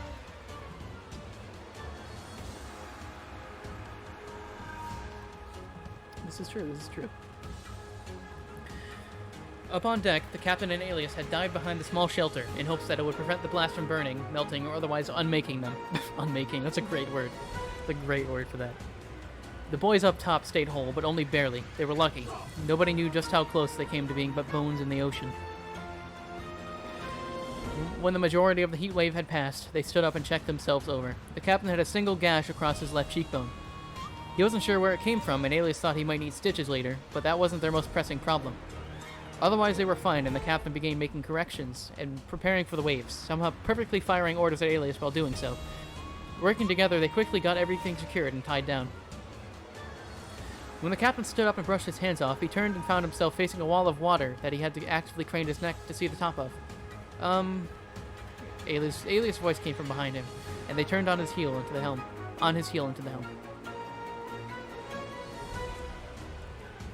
Alias, he handed the other a length of sturdy rope. Tie us together and then to something sturdy. Make your knots good and tight. They may be the only thing to keep us from becoming one with the drink. Alias nodded and hurriedly did what he was told. The spray from the wave began hitting them just as he was spelled wrong. Sound the alarm, wee woo, wee woo. Ring the bell, wee woo. It's baggin'.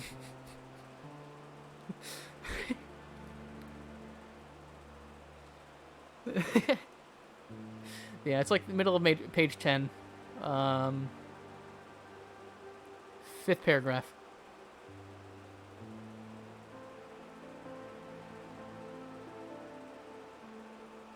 Oh man. I'm realizing now that I've been not blinking when I'm reading the story, so my eyes are starting to hurt. I'm sorry, Sign. You're okay. Again, I said earlier, typos are kind of inevitable.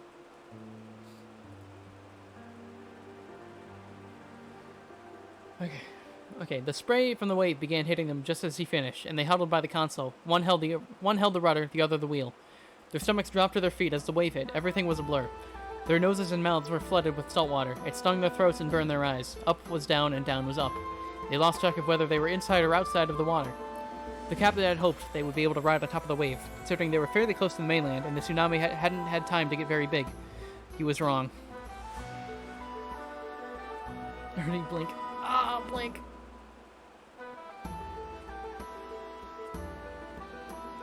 Okay. You had the same idea. Oh, God. Thank you. I'll do a long blink.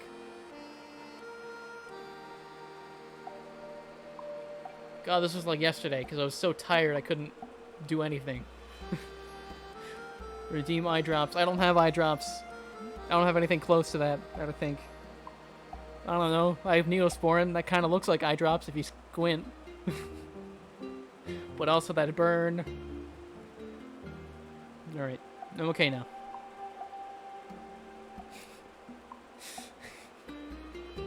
Do not. It's fine, Sly.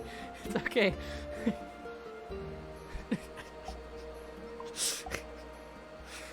Oh, okay.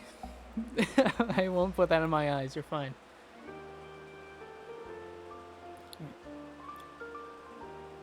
I'm fine. /S/J, whatever you want. An eternity later, they were alive. He didn't know how, but they had made it. They were bruised and thoroughly dizzy, but no worse for the wear. They lay on their deck, coughing out an ocean's worth of water along with their lungs. The captain bolted up and lurched to be sick over the side of the boat, dragging a similarly woozy alias with him. You seriously? No, I don't want to be cringe. But yeah, I just don't have eye drops. None of that. Oh god, now that I think about it, I haven't taken eye drops in like so many goddamn years. So many years. Oof. Okay. As the sea began to settle, the hatch rattled where it was locked. Alias stumbled around and fished the key out of his shoe where he had stashed it, and went to unlock the hatch. The door banged open, and Sai was out of there like a shot. Close on her heels were Kinsey and Emmett, and despite the captain's insistence that they would be safer below deck, the rest came tumbling out in quick succession. They huddled surprisingly close together on the deck, considering how tightly they had been packed into the cabin just previous. It's hydration time. I'm starting to get stumbly all over the words.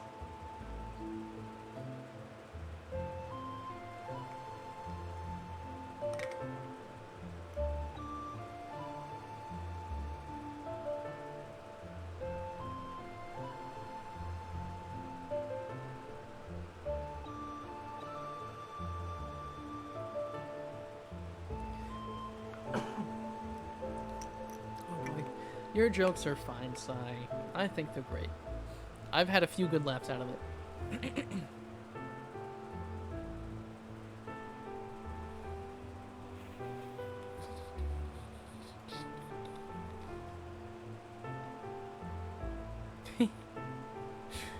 Okay, alright. The rest of the ride was uneventful in comparison. The captain taught Armin how to steer so that he and Alice could get some rest with the others. It was the middle of the night after all. They slept like the dead. An adrenaline crash. I can't say adrenaline. An adrenaline crash will do that to a person. It was a dreamless sleep that felt more like they had been knocked unconscious, but in the morning they were in a better mood and thoroughly ready to be on solid ground again. The captain had just taken the wheel back from Armin when there was an excited shout from behind them. They looked over and Space Invaders had spotted an island. The captain's face visibly lit up when he realized they were where they were looking. Gah, reading too fast again. Land ho! Alright, anyway.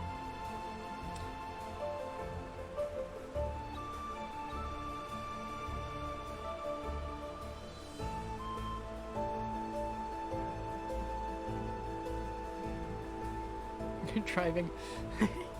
It's a boat, not a car. Or is it? It's a car boat. Okay. As the island came into view on the horizon, excitement levels rose steadily as details became clearer. It was mostly flat, with some large hills and many, many trees. There was a very round lagoon on the side facing them. Soon they were close enough to see the light from a small fire on the beach, and the shape of a proper ship docked in the lagoon, silhouetted against the rising sun. A figure on the beach flagged them down with a couple palm fronds, and they docked as soon as they could, as close to the sand as they could. Excuse me. The captain got them pretty close, but they still had to swim a little. The water was cold, and the discovery of which was announced with a cacophony of complaints. Nice. Reese! The girl was sprinting towards them. She threw her arms around the captain, almost knocking them over in the process. She was beaming, and the others could tell they hadn't seen each other in quite some time. The captain, Reese apparently, brushed himself off and slung his arm around her as he explained the situation. Everyone, this is Ella. Ella, everyone. They all waved, and there was a chorus of people saying hello. He went on to explain how she lived on this island, and that years ago she offered him to come stay with her whenever he needed a break from society. The bird squawked and she laughed. Yes, hello, yes, hello to you too, Benedict. As she scratched his chin and he chirped happily. It's Ella! Ella! Oof. Okay. Reese, you're bleeding. She touched the gash. Oh, that's not good for me. Hello, Mite's Colors. I'm reading a story. The link is in the command in the title, if you want to read along. We are at the bottom of page 11, if you want to read along, again. Also, Goose! She touched the gash. Oh, I can't say that at all. Too much SH and TH sounds. Jesus Christ. She touched the gash on his cheek and examined the blood on her fingertips. That's a struggle. That's the worst, the worst tongue twister. The captain shook his head, pulling away from her. It's nothing, I'm fine. At the judging looks from Alias and Ella, he protested further. Really, I'm fine. He wiped his shoulder across his cheek to mop up the blood, wincing in pain as he did so. The gesture was all for naught, though, as the blood welled back to the surface almost immediately. That checks out. I literally have a pinky. I injure myself very often. My pinky is still cut. God dang. If you'll see, like, this spot on my chin, you can see it very faintly. I think that's literally from, like, consistently accidentally scratching myself in that exact spot from shaving. It's bad. Alright. You did, Sai. You did a great job. The gesture was all for naught, though, as the blood welled back to the surface almost immediately. Alias inconspicuously handed him a handkerchief, and they all looked pointedly away while he dabbed at his face. Dude, this place is so cool! Emmett was bouncing on his toes and taking everything in. The rest had to agree. It was a beautiful island, despite the fire on the horizon, and the ashes snowing down around them. Almost perfectly timed with that unspoken statement. Sai sneezed a few times, and Suki shook out his hair, the ashes leaving it vaguely gray.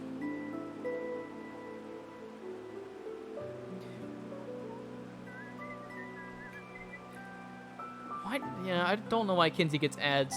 It's fine, it gives me time to hydrate and close my eyes.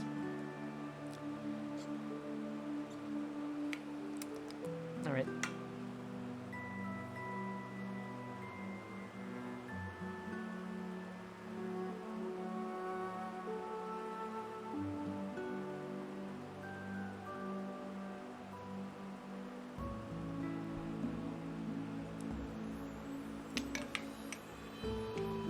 I don't know why you clap so much. I don't know.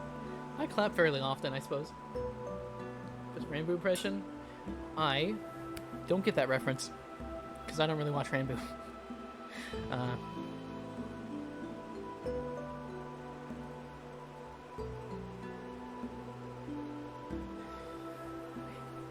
Alright. The captain clapped his hands. The captain clapped his hands, which I accidentally said. On that note, let's get you inside. He nodded at the ship. Beautiful.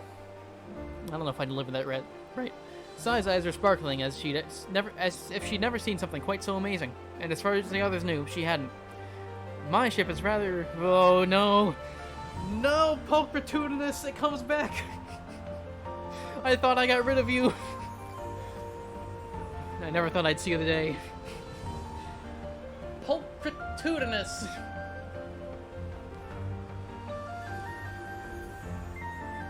Good thing I still know how to pronounce it.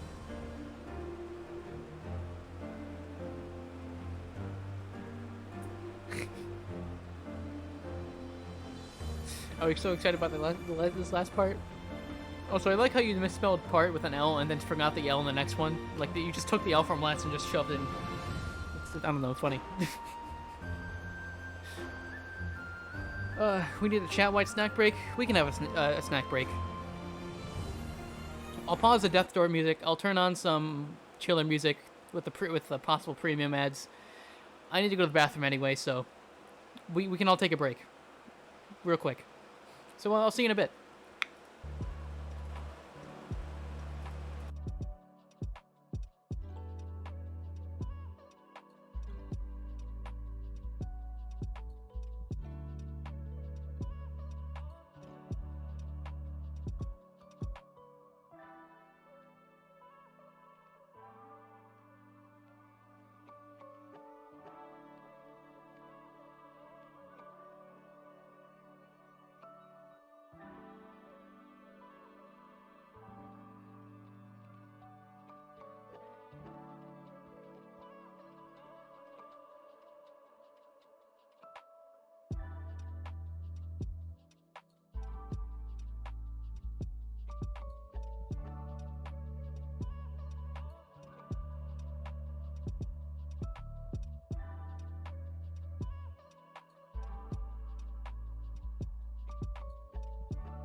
Unacceptable condition! Unacceptable!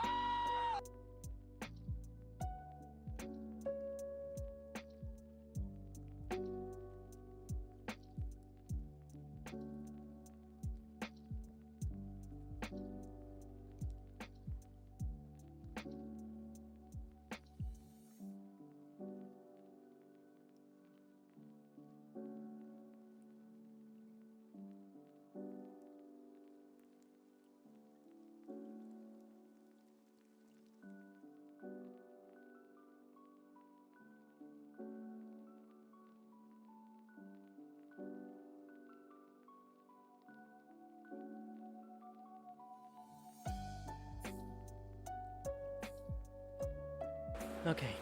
Alright. Oh god, I've been drinking so much water that my stomach's just like, oh, it's full. My mouth is still unhappy though, it needs more water. My stomach disagrees. But okay. So good break for me. Although I do need to drink more water, my mouth is dry. Oh.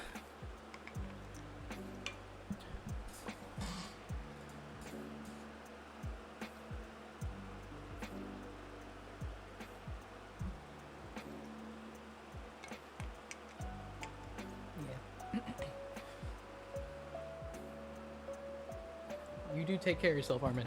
You do that, you know, please.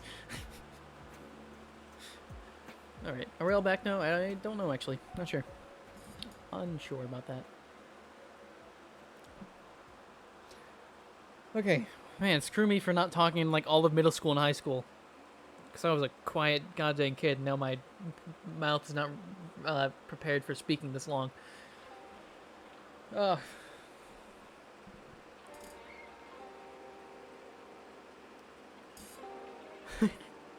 Oh, the accidentally broken heart.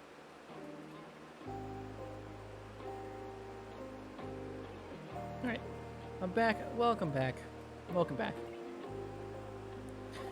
I'll stop this music. I'll check the other music that's playing.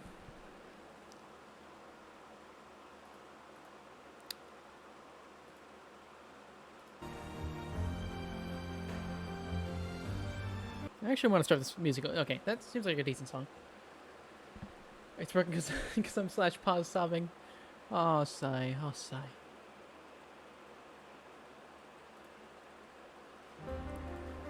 Okay.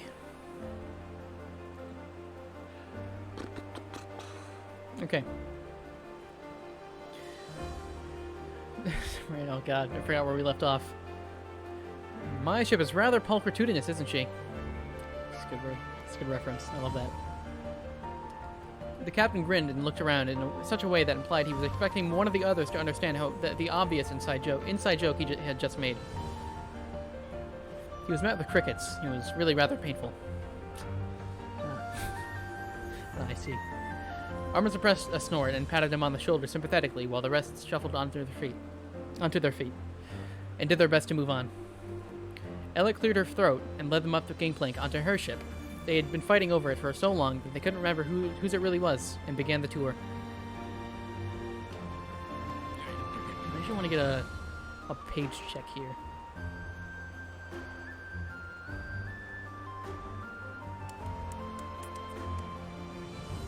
Up to page 22. So how much we got left? Just curious. We have about 10.5 pages. Alright, alright.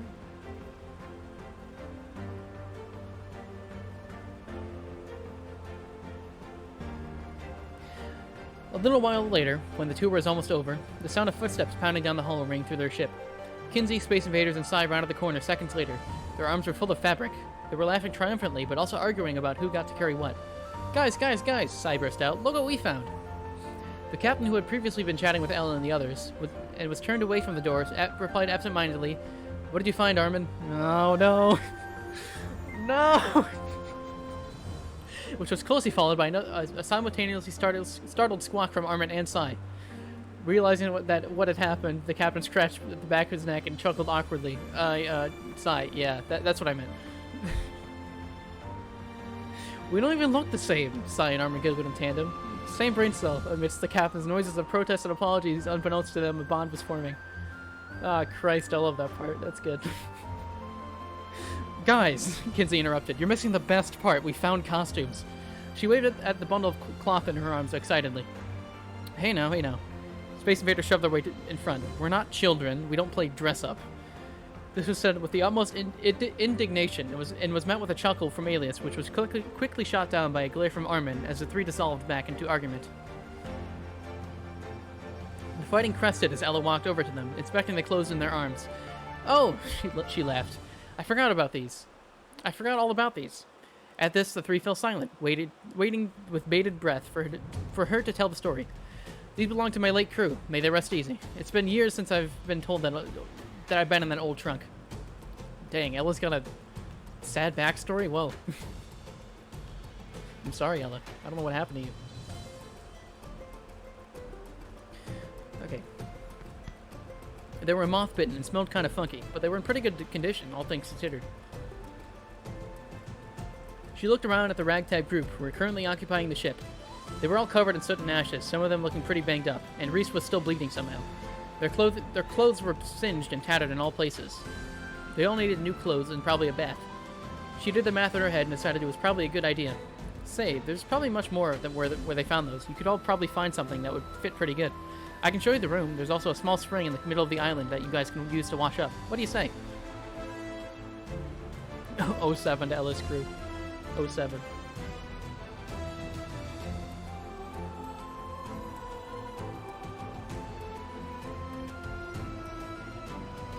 Have a nice alert, Kinsey.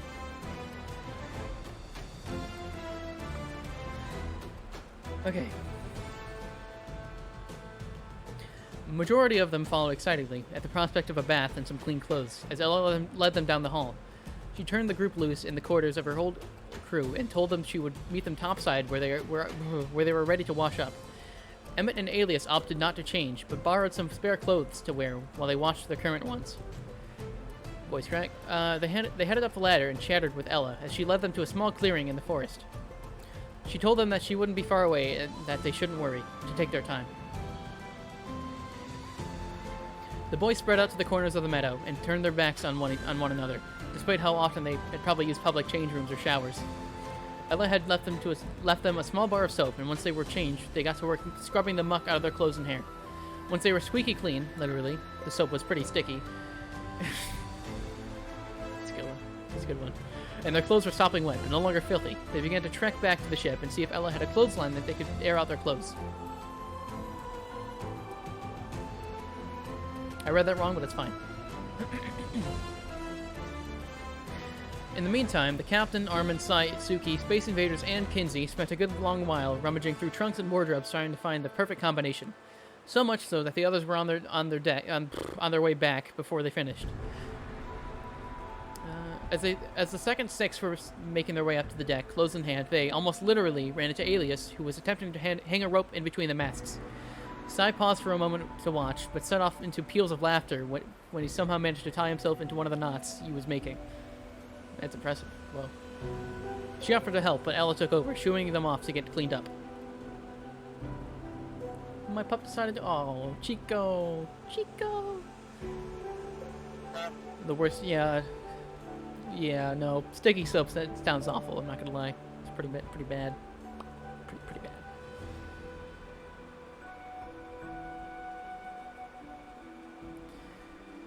They made their way to the clearing, the captain apparently knowing exactly where to go. There was a bit of an awkward discussion before they decided to take turns to change and bathe, with Armin, Kinsey, and Sai going first, and then Space Invaders. Suki and the captain would go last. The captain tossed the bar of soap to Armin, and they quickly scrubbed the grime out of their hair and stood off their faces and changed into their new clothes. They then dunked their old clothes into the pool and rinsed them out, not worrying too much about it, considering they weren't really going to put them back on again. Armin, Kinsey, and Sai traded places with the others, them doing much the same thing, change and wash. Once they were all finished and blissfully clean, they went back to the ship together, and with the help of Alias, they hung their wet clothes up to dry. Stupid tall people, Sai muttered as he was hanging things up. Amazing. Yeah, no, Ella, Sai nailed that part for sure.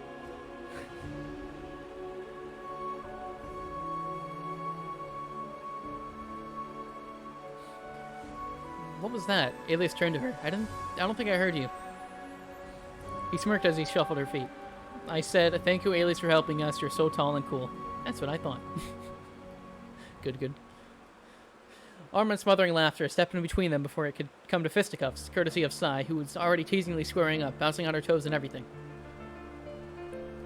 Ella briefly pulled aside the captain to stitch up his face. They were below decks for about half an hour, and he reappeared gingerly prodding at his cheek. Ella looked rather fond of her work, but the captain was disgruntled and fairly worse for wear. It was for the best, though. The cut had been pretty deep and wouldn't have healed properly, giving us a pretty gnarly scar. As it was, it wouldn't be perfect when it all closed up. He would have a battle scar, the first of many the crew would receive throughout their time together. Ooh, battle scar. Ooh, okay.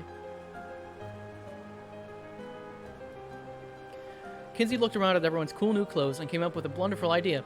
They would have a fashion show. Everyone primped. Is that a word? I've never heard of primped. Primped. Also, like, very word. Plosives. Oh. Fashion show. Ooh, okay. What the heck does primp mean? Hold on.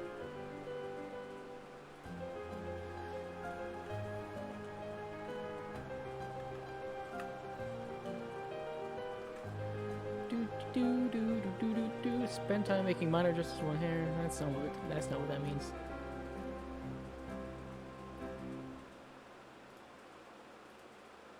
Hold on. Everyone purposely. Okay, yeah. No, that does make sense. To dress or groom oneself with elaborate care. Preen. That sounds okay, yeah. God, that is a word. I've never once heard that word in my life. I'm fairly confident. Alright. Everyone primped excitedly below the decks as Ella finished setting up a mock runway with an extra sail and some candles she had made, because that was the best idea on a wooden ship. They had also raided Ella's weapon stash, not that they felt they would need them, but because it made them feel cool and like real pirates. Yep, pretty accurate. I just want to feel like a cool pirate, alright? I do. Why do you think I'm wearing this entire thing? Although I don't actually have the sword. I came very close to actually purchasing a sword to go with the costume. It was very close.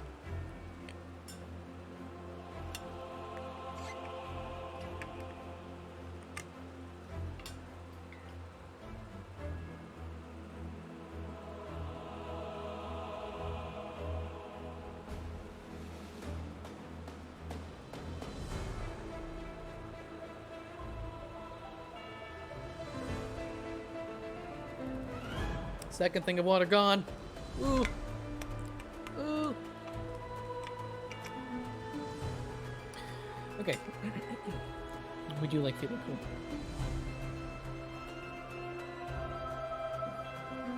I'm sure it's okay, Sai. I'm sure it is. They all... Okay, yeah, I read that.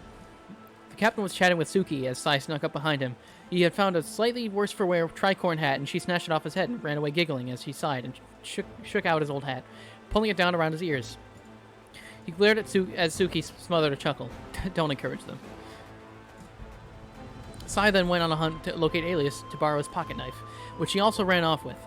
And a few minutes later, they also went and nabbed a small elastic from Kinsey, proceeding to lock herself in the bathroom, aka the only room with a functional mirror. They emerged a few minutes later when, thankfully, everyone else was above decks waiting for the show to start. Gah. I apologize. Ladies and gentlemen, and assorted others, welcome to our crew's very first, she cleared her throat, fashion show. Ella was standing at the end of the runway she had fashioned, while the others sat strewn about on the floor, watching expectantly. Seeing as this was her ship, it was only natural that she went first. She was wearing her official dressy captain's garb, which consisted of a perfectly cut and tailored red velvet jacket, complete with coat tails and gold buttons. She had knee-high black leather boots and with gold buckles and black rawhide leggings. On her head, she wore a red velvet tricorn hat that perfectly matched her coat. And while they watched, a small lizard poked its head above the fold in her hat and flicked its tongue at them. I think I did see that in the reference images. The coat. Excuse me.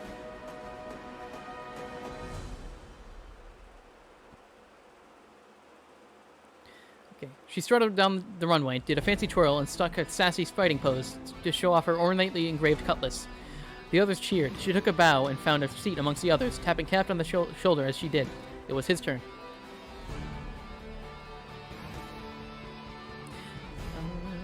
I was really excited about the pictures of you all.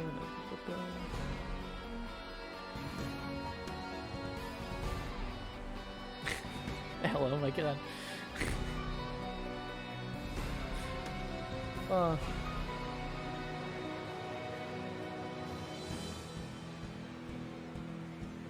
It's fair to say, it's okay.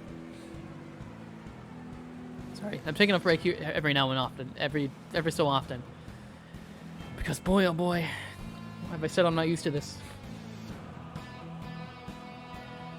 Okay, he hastily stood up and smoothed out his pants, generally adjusting the clothes on his way to the runway. He walked down the runway, looking a little unsure of himself, but working it nevertheless.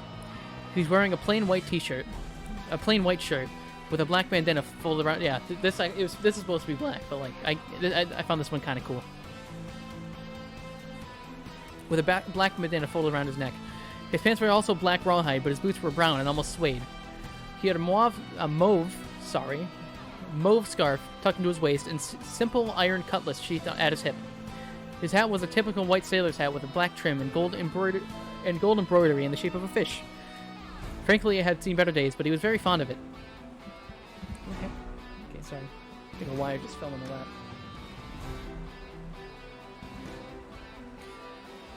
He reached the end of the runway and took a bow. Tipping his hat, and as he did so, Benedict stuck his head out with a bandana around his neck and ruffled his feathers, chittering happily. The crew cheered. Benedict was quite the ladies' man. That he is. That's my boy. Let's go, Benedict. What the heck's going on my phone? Not a whole lot. Never mind.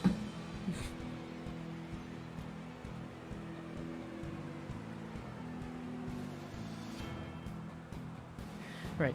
Emmett shot to his feet before the next person was chosen. He seemed more excited about this than they would have thought.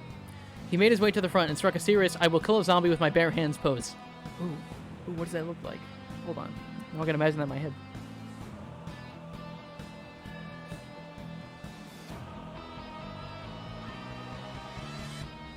I think I have an idea. I think so. I have no clue what pose someone would do to look like they had such power. Mostly because I wouldn't know how to make that pose. I don't know. He had on his same tan joggers, blue windbreaker, and plain white t-shirt as before, although they were noticeably cleaner this time around. He had dug out a baseball bat from somewhere on the ship and had wrapped his knuckles in a way that was reminiscent of mixed martial arts. He strutted down the runway with his bat popped up on his shoulder, and as he reached the end, he took up a fighting stance and pretended to take someone's head off with a bat. The crew humored him, pretending to cower in fear. He wandered over to Kinsey and bonked her on the head. She was a bonk. Bonk, bonk.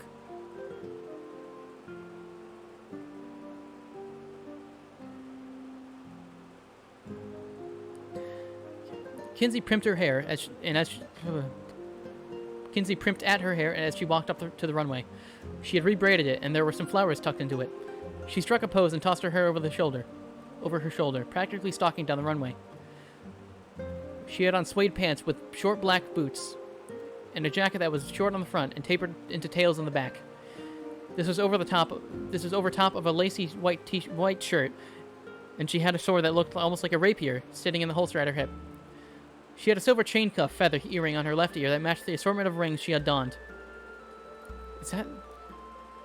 I don't know if that's the right donned. That's like the sun. I think this donned is D-O-N. I think. Correct me if I'm wrong here.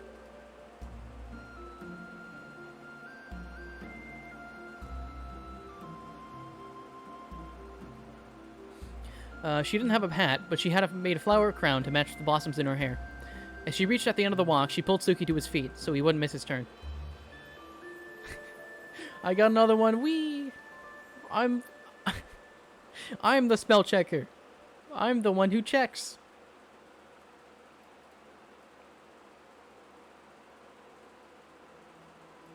As she reached the end of the walk, she pulled Suki to his feet so he wouldn't miss his turn. I might have already read that. You're doing great, Sai. You're doing great.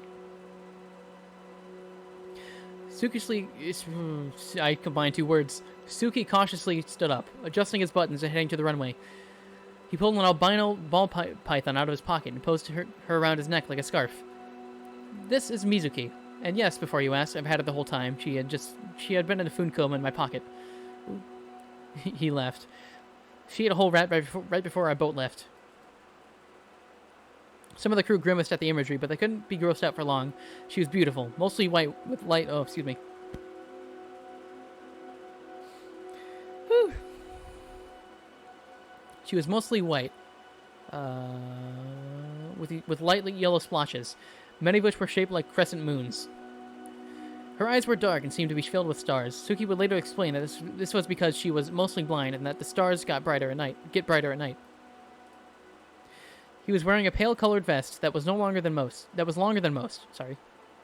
Paired with dark pants and tall boots that were folded over at the tops. He had no shirt underneath the vest in order to show off the small crescent-shaped tattoo on his bicep. Oh my god, I'm starting to struggle. I'm so sorry. The snake is cool. The snake is very cool. I don't know.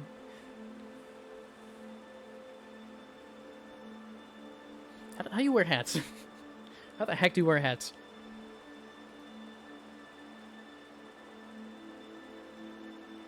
Right.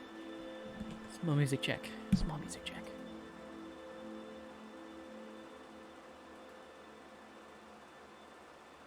That's the end of the song. Okay.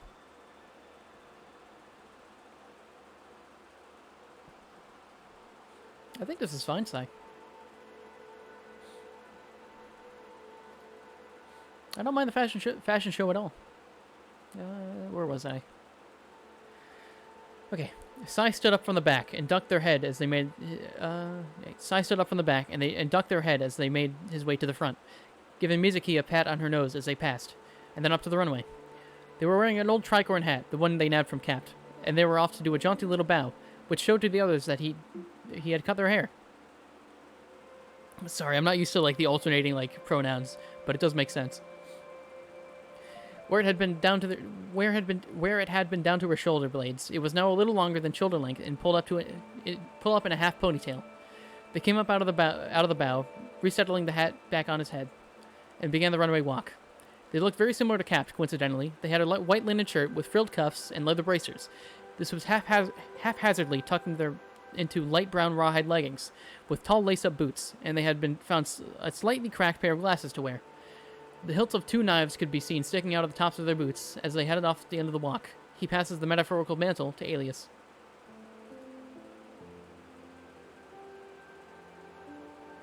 You need to go? Good night, Kinsey. Good night. Have a good sleep. I started dueling with each character. God. Yeah. If I'm in art mood and I have nothing to draw, I could definitely take some of this as inspiration for sure. See if I can capture what's in the story. My mouth is incredibly dry now. Woo! I'm gonna need more water here in a second. Okay, next paragraph. Alias was dressed all in black and somehow managed to not look like an angsty 14-year-old. Nice. He moved like a dancer or a runner, long limbs and lithe grace. He wore thick, soled leather boots, but somehow his steps didn't make a sound. If it were dark, he may as well have been a shadow. He had a plain t-shirt and dark jeans on, over top of which was a long cloak-like hoodie, with many unnecessary straps and buckles, as well as zippers that didn't seem to lead to any sort of pocket. His hood was pulled low over his head, but you could still see his eyes glittering against the darkness as he laughed at himself self-consciously. He had an old dark blue recurved bow slung over his shoulders, although he didn't appear to have found any arrows. He was a little fidgety and got off the stage as fast as possible, seeming uncomfortable with so many eyes on him.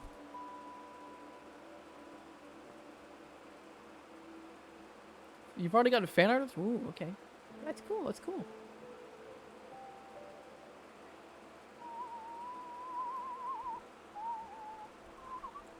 I'll finish this page, and I might have to get more water after that.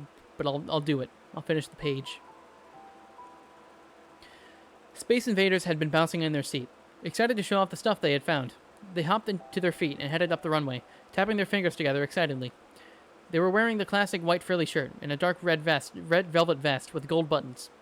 They looked almost like a mini Ella. The ensemble might have belonged to her first mate once upon a time. Their pants were black and held up what might have been a leather holster, but had since been repurposed into a belt. Their boots were black leather with gold buckles up the side, and they made wonderful clicking noises as they walked.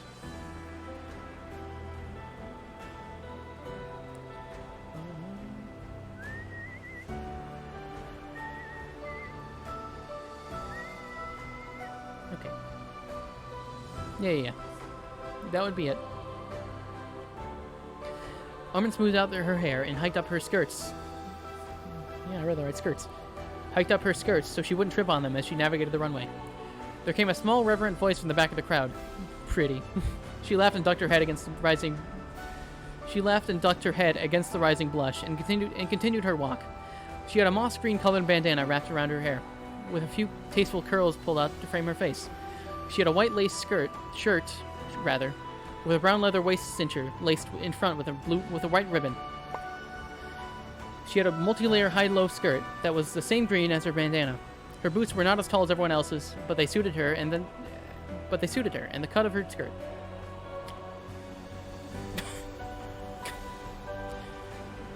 I need to read. Okay. She had a small brown leather pouch that sat settled against her hip and bounced slightly while she walked. Jesus Christ. I'm so sorry. When she got to the end of the runway, she spun around in order to show off the layers of her skirt, and a small furry face poked out of her hip pouch. "Oh, hello, Furnace." She grinned and patted her head as she chirped happily and leaned into the touch.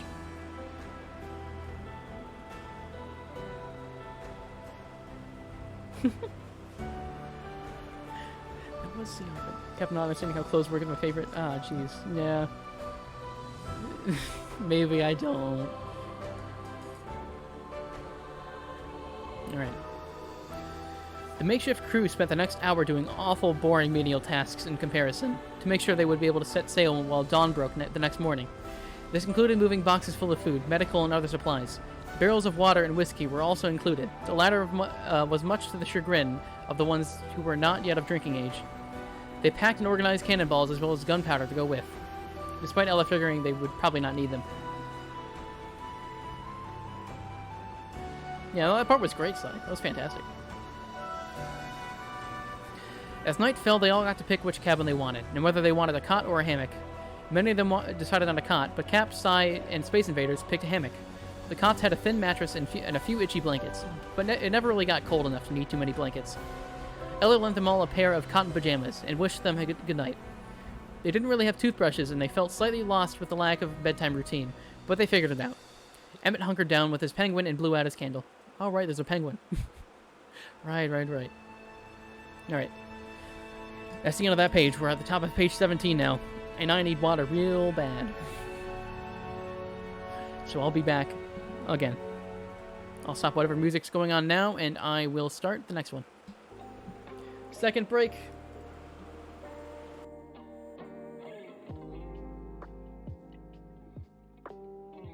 Oh, stuffed penguin. Okay, right. Sorry. Anyway.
Okay.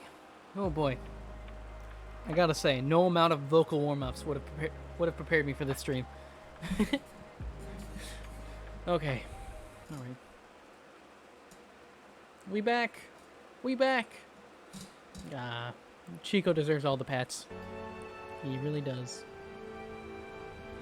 Oh god, good thing I just checked the music, because the last song in the playlist was playing, and it goes on to autoplay. So there might have been a copyrighted song next. All right. It's okay, Sly. It's okay. I definitely put this upon myself, for sure.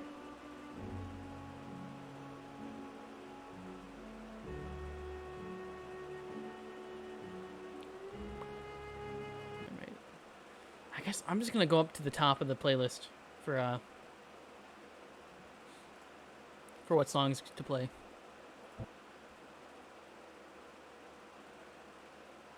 Let's see here. Okay. Continuing. Top of page 17.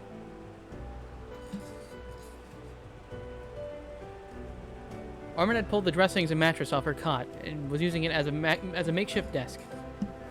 Excuse me. Setting up her lantern and her supplies. She always drew when she couldn't sleep at night. It helped her calm down and settle her restless mind. It had only been a few minutes when she heard a soft knock at the door. Sai poked her head in. Can't sleep. Homesick. Armin smiled gently. Come on in, hun. You can stay for a while if you want. Sai stepped through the door and gently closed it behind him.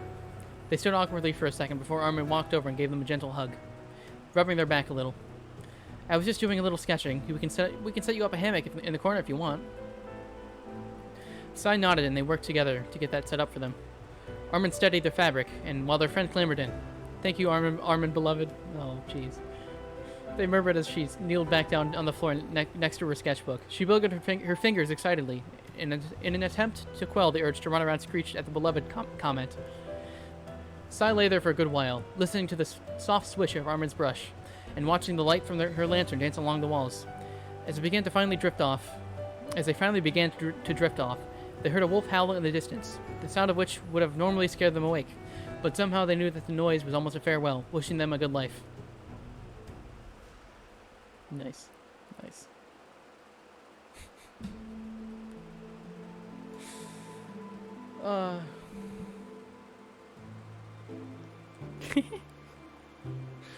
That seems pretty in character for Armin, actually. That's pretty good. I would kill for an Armin hug, wouldn't we all? Alright. Ella was awoken the next morning by the familiar sound of birds. This day was different than the norm in more ways than one. For one, she had other people on her ship for the first time in years. For two, there was an eagle sitting in their crow's nest, just hanging out. Just hanging out, I love that. Apparently, it watched her warily as she climbed the rows up to the mast, and sat quietly while she climbed up and sat beside it. They sat there for a while, watching the sun come up. Soon, though, Kinsey came above the decks and startled away the eagle, which left behind a single feather, and Ella secured it up there in the crow's nest for good luck, before clambering down once more to begin the day.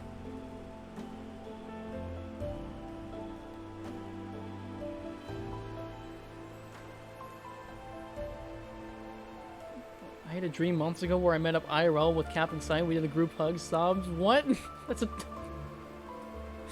Oh my god, that's adorable. Oh, jeez. If I was able to cry, I'd cry at that.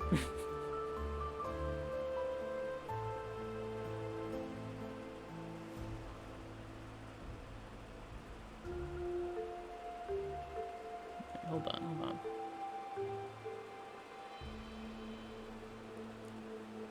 There we are. Once everyone was awake and fed, Ella divvied up jobs to ensure everything ran smoothly during a departure. Ella and Captain clambered up the rigging and lowered the sails. Sai and Alias were in charge of the rope, as they were both in scouts and knew how to tie knots. And they sat at the bottom of the masts, and they made sure the sails were secured. Suki reassured her that he would be strong enough to bring up the anchor, so he was left in charge of that, even though he ended up needing help. Anchor's pretty heavy. Pretty heavy. The others didn't end up with much of a job, so they helped wherever they were needed, trying to keep busy. Everything went smoothly, and within a half an hour, they were all set and they watched. A gust of wind hit them, and the canvas of the sails snapped crisply as they filled with air. They were off. Ella whooped and waved her hat in the air, reveling in the salt spray from where she stood at the head of the ship. It took some risky navigating to get out of the island and onto open water, and they had a few close calls with rocks, but overall it went very smoothly.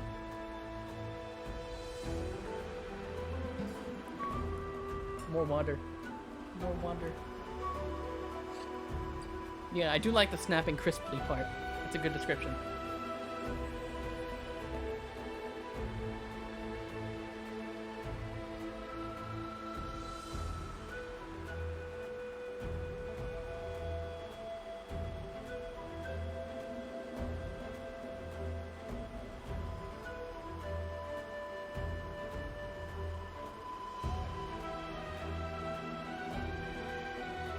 Yeah.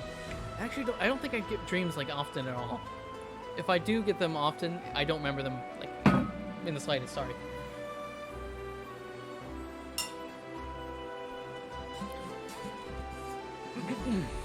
Okay. Damn, we're 2 hours, 25 minutes. This story is probably going to be, like, perfectly sized. We might get, like, just to the 3-hour mark. It took about a week, but they eventually settled into a routine that worked so that everything got done. But they all still got time to rest and do what they wanted. The routine worked out so that chores would be cycled amongst the crew, and the rotation would happen once per week. Jobs included mopping the deck, navigating, cooking, weekly supply checks, monitoring the integrity of the hull, and lookout. Ella was always the captain, of course, and if a crew member was bored, they could fish or there was always something that needed to be cleaned or organized. In the first week, Armin cleaned the desks, Alias navigated, Sly cooked, and Emmett would do the supply check. Space Invaders would monitor the ship, Captain was the lookout, and having not much else to do, Kinsey and Cy did a lot of fishing. No, I didn't. I said Cy. Suki and Kinsey did a lot of fishing. I can't read. It is known. I get dreams every night? That's... what? I'm sorry? If you have time to lean, you have time to clean. Dang, I didn't know you ran your ship so strictly. Whoa. Look at me, Reese. I am the captain now. No! It's my one thing. It's half of my name. Like, if you take every letter percentage and just percentage-wise, it's actually more than half of my name. It's Capt Cod.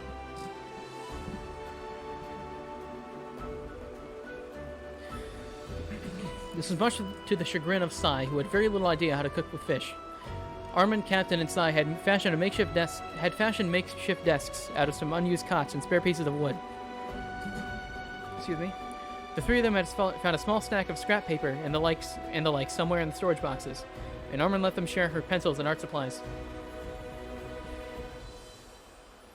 During one of the first weekly supply checks, Kinsey found a small cat hiding behind one of the crates. It appeared to be a Maine Coon, but was very malnourished and afraid. It wouldn't let any of them near. They set up a small dish with some spare fish in hopes that it might eat something. Even before it warmed up to them, Kinsey lovingly called her Davina. Davina? Is that how you pronounce that? And sat in the hold, talking to her and adjusting her to human slowly. I don't include the one myself. The one is non-canonical. Because my name's on every platform is supposed to be just Capt Cod, without the one. But on Twitch, there's apparently that name's taken, so I had to add the one. But the one is non-canonical. We do not count the one. Non-canon. We don't mention it. Yeah, that is your coworker's name, Davina.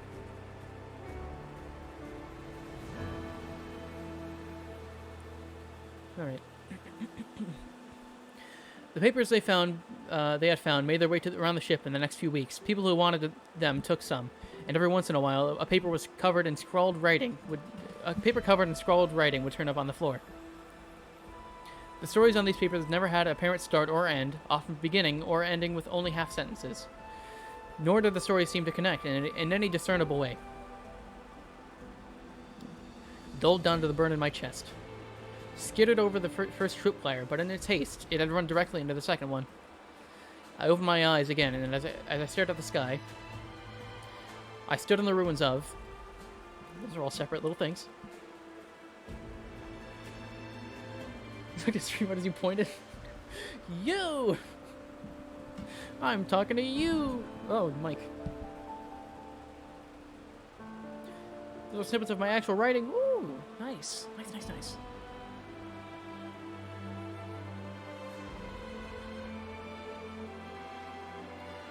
At one point, Armin saw the corner of a piece of paper sticking out from under Sai's door. She knocked, and when she heard no answer, gently opened the door. It took her a second to process the sight that greeted her. The walls were covered with writing, scrawled in the same handwriting as seen on the scraps of paper.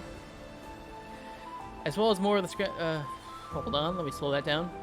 As well as more of the same scraps of paper scattered over the floor like some sort of carpet. The words were just as jumbled and incoherent, and still no obvious story. The writing was written in every medium possible. Pencil, charcoal, paint, Sharpie ink, and what looked like it might have been blood from Suki's stupid fish. Oh.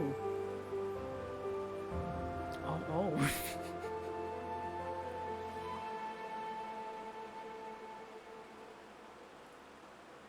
Let's see here. Directly across from the door, written in tall black letters, "Dear anyone who has stumbled across this, I'm not crazy, this is just how I decompress." Despite being fairly concerned for the sanity of her neighbor, Armin decided to trust them and leave it be. That's good. Sai had no way to know how many people saw their note, and also decided to leave well enough alone. But definitely more people than just Armin saw it. As she was leaving, Armin decided that she couldn't judge them too harshly, because looking at her room, it was also covered in paintings and rough sketches, which she did by the light of the moon, and her small lantern, which she couldn't sleep at night. But in comparison, her room was pretty, as it was covered in completed conjoining murals, and not at all indicative of ever spiraling sanity levels. Oh yeah.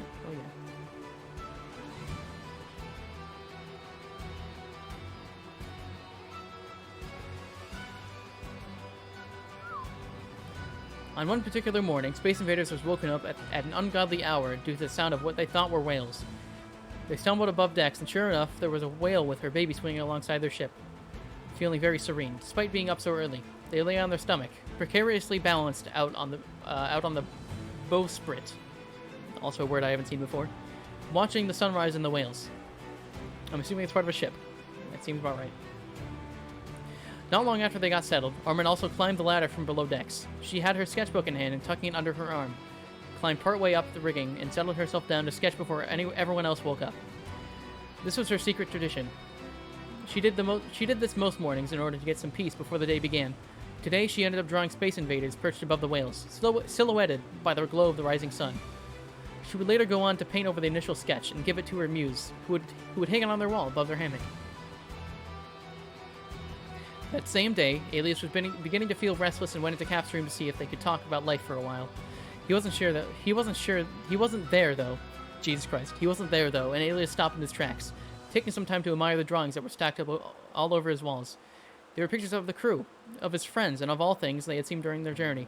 His heart twisted, seeing all his friends, how much he loved and was loved in this small ship of theirs. That's nice. That's very nice, actually. I get to have mules in my room. You do! You get special mural privileges. Also a word I can't say. It turns out there's a lot of those.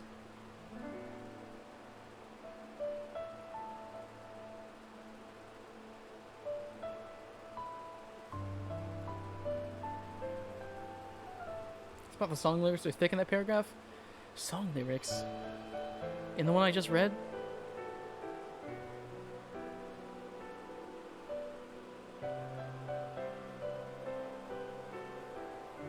I see none.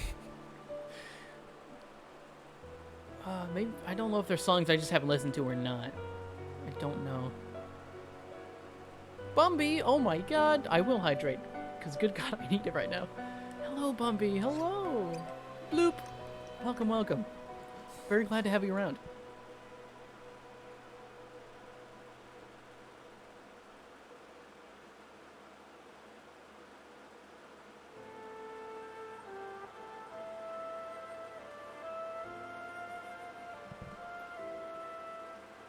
I'm also glad you were able to pop in.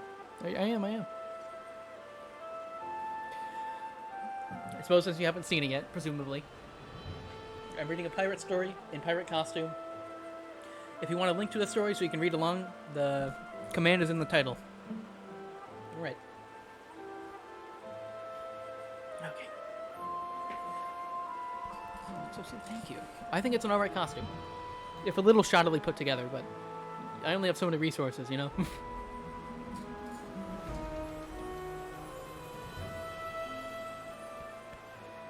Ooh, okay.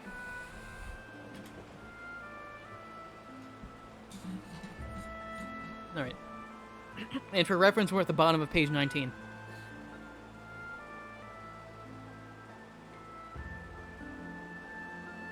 Also, yeah, definitely can't spot any song lyrics in that paragraph. I'm sorry, Sai. Yes.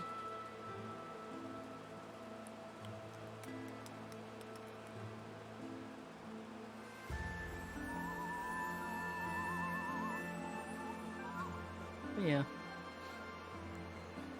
Ah, Bumby. I every so often I always like my brain comes up with the fact that I have a whole chat dedicated to Bumby in my server. It's just kind of sitting there. It's always there, always there.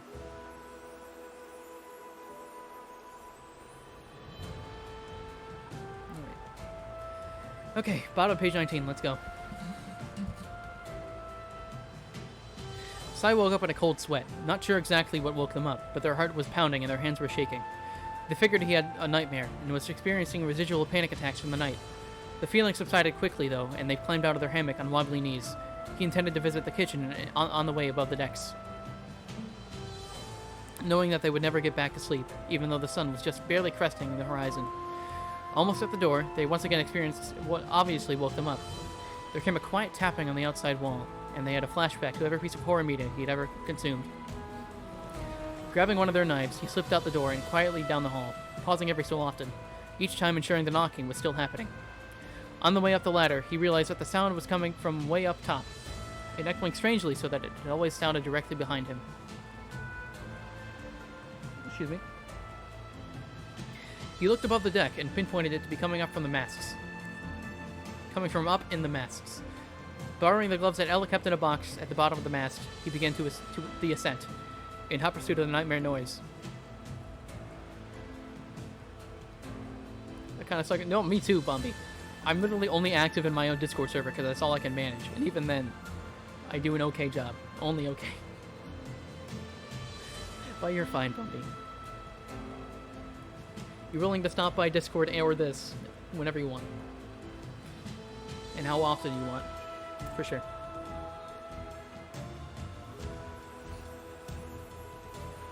No, I remember that too, Harmon. I remember when I accidentally used it and I immediately regretted it. Guess this is a horror story all of a sudden. Oh boy.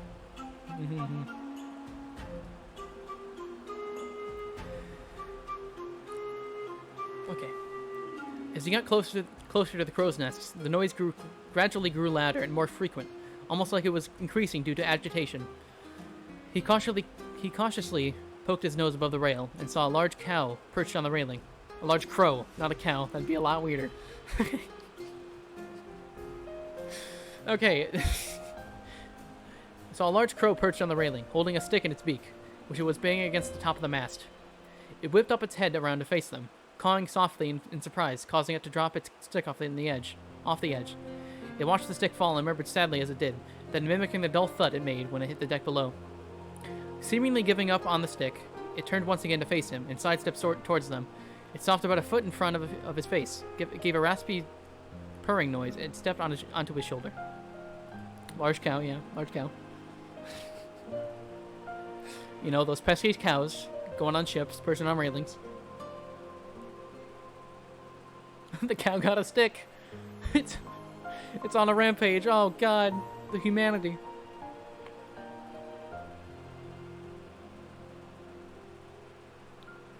Crow's purring. Yeah. I've probably heard that before. I don't... maybe. Mayhaps. Sai stood there, dumbfounded for a moment, before the bird nipped at his hair, giving it a gentle tug. Having found the source of the noise, he figured out he had accomplished what they had set out to do and began to climb down the rigging. The crow did not move. Weird. When they got to the bottom, the sun was mostly up, and he decided to sit against the railing and wait for everyone else to show up. The crow still stayed.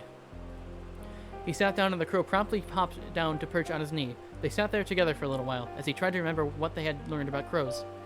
He examined it, and it appeared that this particular one was male. He couldn't tell much else about it, though. He was brainstorming names as Ella climbed up the ladder. The crow puffed out his feathers in alarm, but otherwise gave no reaction. Just sitting there, like he owned the place, and did this every morning. This reaction solidified the initial decision to call him Malik, which meant king. This felt fitting, as he was also quite large for a crow. If he didn't know better, he might have said he was a raven, based solely on size. Oh my god, excuse me. Whew, I do be drinking water fast. Ella wandered over and scratched under his chin. Hey, little buddy, what are you doing here? To which Malik responded with a rough mimic of an air raid siren. Now, much of an answer, really. Oh god, that sounds terrifying. A crow mimic and an air raid siren? Malik became a rather useful member of the crew, coming and going as he pleased, sometimes disappearing for days at a time, usually returning with shiny things, pens, coins, jewelry, bottle caps, and other miscellaneous trinkets, only some of which was useful. He had a strange attachment to Sai, although he didn't seem to actively dislike the others. They taught him how to scout ahead for land, and to keep watch for islands. They learned to distinguish his different calls and how to respond to them. That's pretty cool. That's pretty cool. Good crow, good crow. Crows are lovely. They're fantastic. One of my favorite birds for sure. Yeah. Alias sat in the middle of his room, surrounded by piles of his meager belongings. It was the middle of the night. He could pack his things and be gone before they woke up. He had known this was coming for some time now. He could feel it inside his chest. The wings of flight. He had never been able to stay in one place for any amount of time, and even though this ship was moving and they were never docked anywhere for more than a couple days, he was still in the same place, and it was excruciating. He was happy, he was having fun, he had friends, they were practically his family, but he couldn't quiet his brain. He couldn't quiet his brain. He didn't know what he needed, but the longer he stayed and fought the compulsions, the more he realized it wasn't this. He packed his things while the storm raged in his head, and made his way above decks as quietly as he could. He had previously noticed that there was a small lifeboat attached to the side of the boat, and in it he tossed his bag. He sat on the railing of the ship, dangling his legs over the edge, thinking it through one last time. It wasn't too late to back out yet. Malik sat on the boom. The boom. What the heck is the boom? Well, just in time for sad. Yeah, this is too close to home. Alias actually leaving. Oh god. Malik sat on the boom and watched him with dark, knowing eyes. He made a soft chirp and ruffled his feathers, turning his back on Alias. You should. I probably should, but I don't. Oh, good thing I have a crying emote. Oh boy. Think about this, Alias, came a quiet voice from behind him, and he jumped out of his skin, almost tumbling head over boots into the water. He recognized the voice after composing himself, replied without turning around. I have thought about it, Reese. You're part of this crew, Alias. You're our friend. They love you. At this, he finally turned around to see Cap was watching him from the crow's nests. Malik sat next to him. Snitch, he thought. You think I don't know that? You think I wouldn't stay if I could? I have a family here. I might have even found a purpose, but I haven't had time to figure that out yet, have I? His burst was gradually pitching upwards, and he barely kept it from cracking as he finished his outburst. He stood up and began to pace irritably as he finally put words into his internal storm. I don't know how to settle down. Trust me, I've tried. I've been running all my life, before I was old enough to actually go somewhere. I ran track. I was good at it too. It took the edge off a little, but it wasn't enough. It's never enough. I can't get far enough away. Then as soon as I was old enough, I got out of town, packed up my car and left. I bounced around for half a decade until the asteroid hit. Now I'm here. It's not enough. It's never enough. I want to stay, believe me I do. I don't know how. He finally took a breath and sank to his knees against the railing, burying his head into his hands. He startled again as Cap gently touched his shoulder, and he looked up at him with eyes that looked like he had never had enough sleep in his life. They locked eyes for a long moment as deep, immeasurably tired blue met gentle, sympathetic brown. The silence stretched for a long moment, pulling taut like a violin string, almost singing like the inaudible hum of the enormity of a silent decision that was being made. Alias's lips thinned as he finally made up his mind for good, and Cap's ever-present smile turned sad around the edges as he watched him come to his conclusion. He nodded before Alias even had to say anything. Go. Safe travels, my friend. He helped him stand up and step into a lifeboat. Keep in touch. Send a postcard or something. We'll get it. And as he was lowering the boat, I hope you find what you're looking for, Alias, whatever that may be. I figured I should leave that in one large stretch, but we're at the next section now.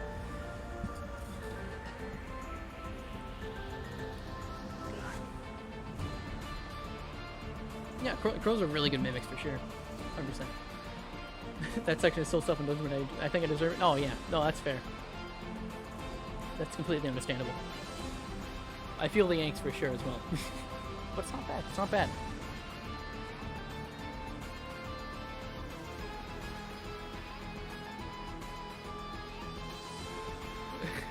He's leaving again for a second time. No, it can't be true. Can't even have him in fiction. Let alone IRL. Oh god. I am almost done. My voice deserves a break. Oh my god, I'm trying so hard. So hard.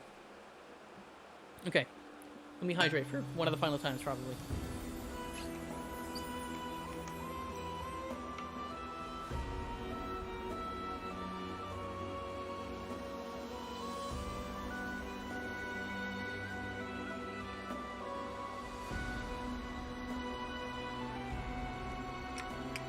I feel like my lighting's still not good, but I don't know how to fix it. It's okay. It's alright. No, that was a good section, actually. It was angst done right, I would say. He broke the news the next morning. The crew was devastated, but also somehow sympathetic. They all understood what it was like to feel trapped. They all grieved in their own way. Some retreated into themselves, others needed the support and clung onto one another. Sai barricaded himself in his room. They had been really close. Alias had kind of saved his life, after all. Whatever it was that he wrote in those few days, it never saw the light of day. He burned all the pages and sent them overboard with what Armin thought might have been a prayer. They were all unfairly angry at Cap, and in order to avoid their raft, he often hid in the crow's nest. He could often be found staring out at the horizon. His lips were moving more often than not, but the words were swallowed by the wind. The salt in the wind abraded his cheeks, but he didn't mind. He hoped the wind would scour away his guilt. He knew it wasn't his fault, that Alias had already made up his mind, and there would have been no stopping him. But he couldn't help but wish he had tried harder. Maybe up there, surrounded by the roar of air and ocean, he could have scrubbed clean and maybe start again. Maybe now his crew would forgive him. Maybe they could still be a family. Maybe the world wouldn't end with one less crew member. I'm homesick for a place I'm not sure even exists. One where my heart is full, my body loved, and my soul understood. Melissa Cox. Finn. Oh, no. No. I'm not cringe up. I've come too far and tried too hard not to be cringe. To be called cringe like this.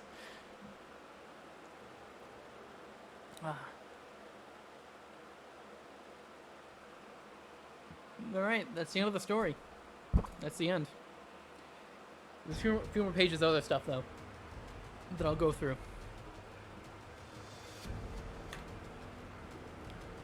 Let's see here.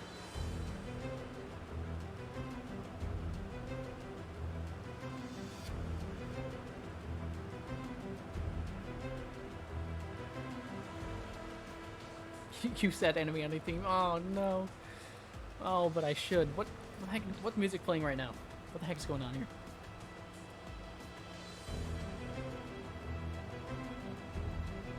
Hold on. Let me see if I can find something.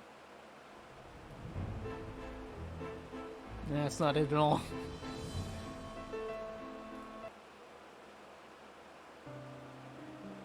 This seems about right.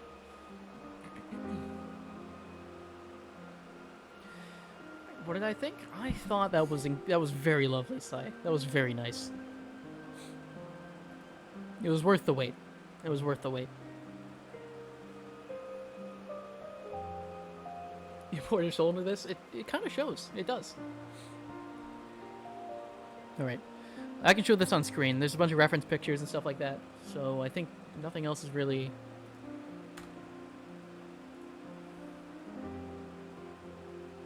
Alright.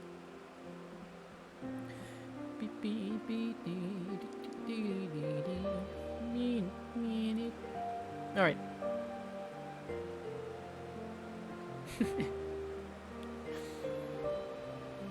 No, this is very nice, Sai. It's a large project, and you did a very good job with it, with the size of it. You really did.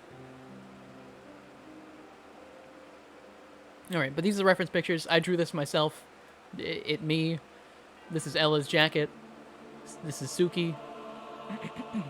Benedict. Let's go. The boy. Love that man. There's the boat with liberties. Of course, of course. Alright. Island also, boathouse, but like this, very small. Okay. Suki Snake's eyes like this, of course. Okay, okay. Ella's hat. Oh, this is all Armin. Okay. Dang, that's good. That's a good outfit. Armin's got drip. Whoa. It's a very pretty outfit. Sai's got some nice gauntlets. Okay. Alias is Alias, of course. That's like exactly Alias's profile picture. Wow.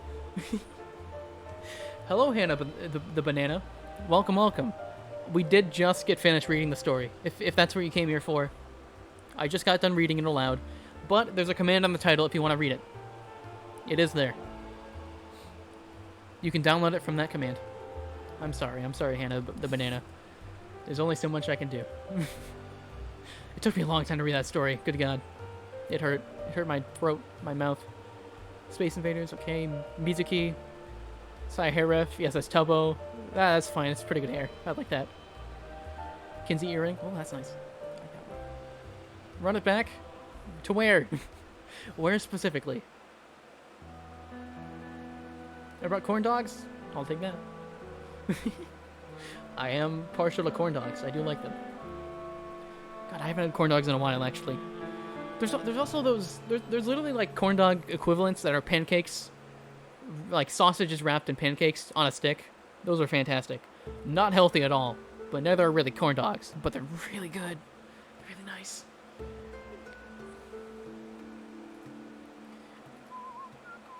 Oh, run it back the whole thing? No. I can't do that. That's another 2 hours of my life. I don't think I could speak the next day.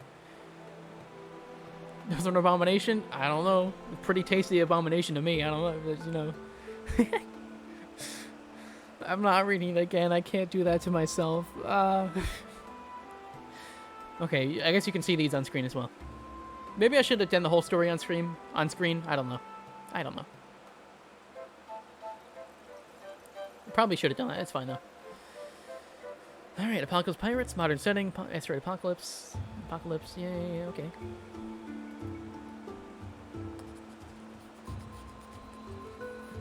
Oh, this is an interesting idea. Whoa, okay. So these are completely different stories that could have happened, and this one ended up winning. Interesting. Some mutations, monsters. Right, okay. That would be neat. Very different people who come together, survive, and end up becoming a makeshift family at sea. Yes. Very nice. Some name stuff. Need to ask people. Okay, that was a past size thing. Okay. These are notes, I suppose.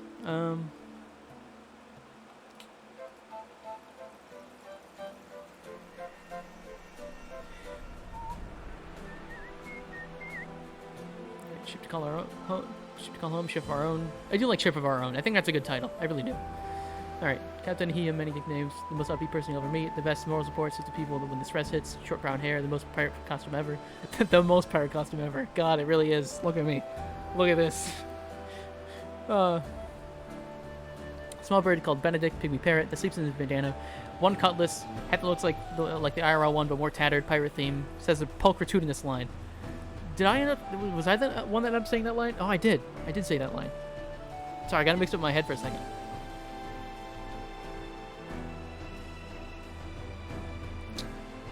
I didn't pick either of his name. Oh, it's a mix of the both. God. A ship to call our own. Right.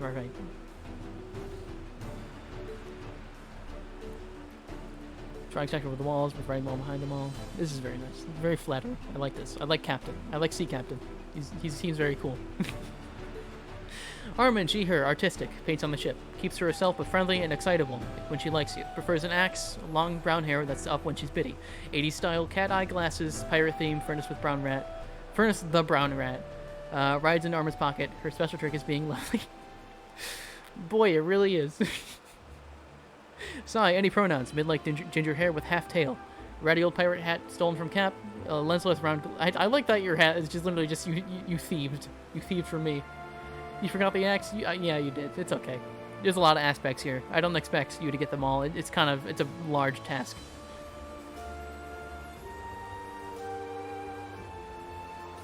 Always bruised knuckles. Enjoys climbing things. White shirt. Suede pants. Boot knives. Pirate theme. Suki, cool katanas, crescent moon tattoo, chest, he, him, funky headband / banana, think, Zoro from One Piece, right. Mizuki, the white snake, rides gently wrapped around Suki's wrist / arm or neck. Eyes hold the universe at night. Emmett / Ebb, he, him, athletic, and round glasses split, that one spelled correctly, okay. Split dye hair, mid-length, hand wraps the baseball bat, apocalypse theme, a penguin? A penguin plush. Koi, Koi, I'm gonna cry. Jeez.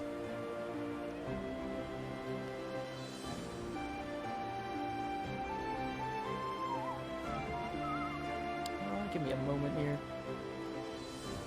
One moment.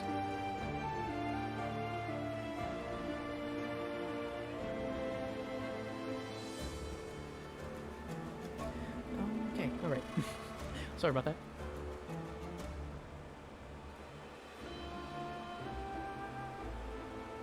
Okay. I'm sure the ice is just sitting in the corner of the room. Yeah. It's sitting there.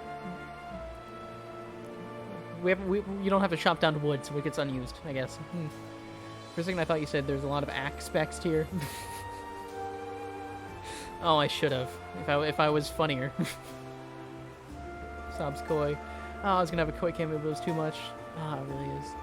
I miss Koi. I still gotta send them a DM because it was their birthday like late last month, and I forgot to send them a DM. And also, I literally hold on. Where'd it go? I built this.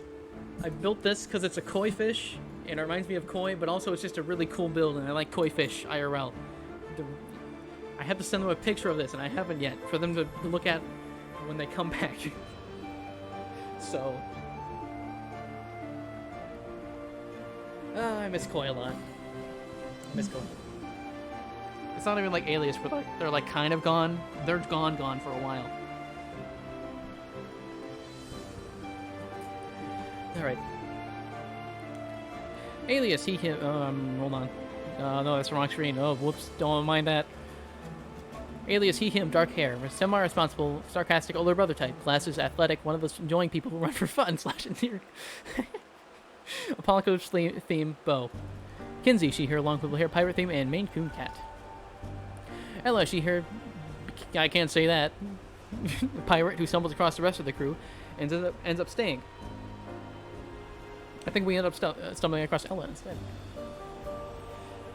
Typical pirate captain garb. Short pink hair, one cutlass with cool engravings. Pirate theme, no, she's the one who owns the ship they find. Small lizard with a long tongue, sleeps in her captain's hat. Space Invaders, endearingly annoying younger sibling type, excitable and always wanting to be included, mischievous, and can be found in every hideout available. Alters have bracelets, so people who know who they're talking to. Switches aren't a big deal or advertised much. Everyone helps out in their own way. Bee! Bumby the Bee! Unfortunately axed from the story. Wolfie the Wolf, I think that also got axed. Eagle, there was an eagle. Fenris, not that either. Koi. Also, the black cat. Ship cat called Astral. I mean, there was a cat, but that's not that. Oh, and then this. Then there's the system. The order. Well, did I forget that? I might have completely glossed over that in my mind. Sorry, then.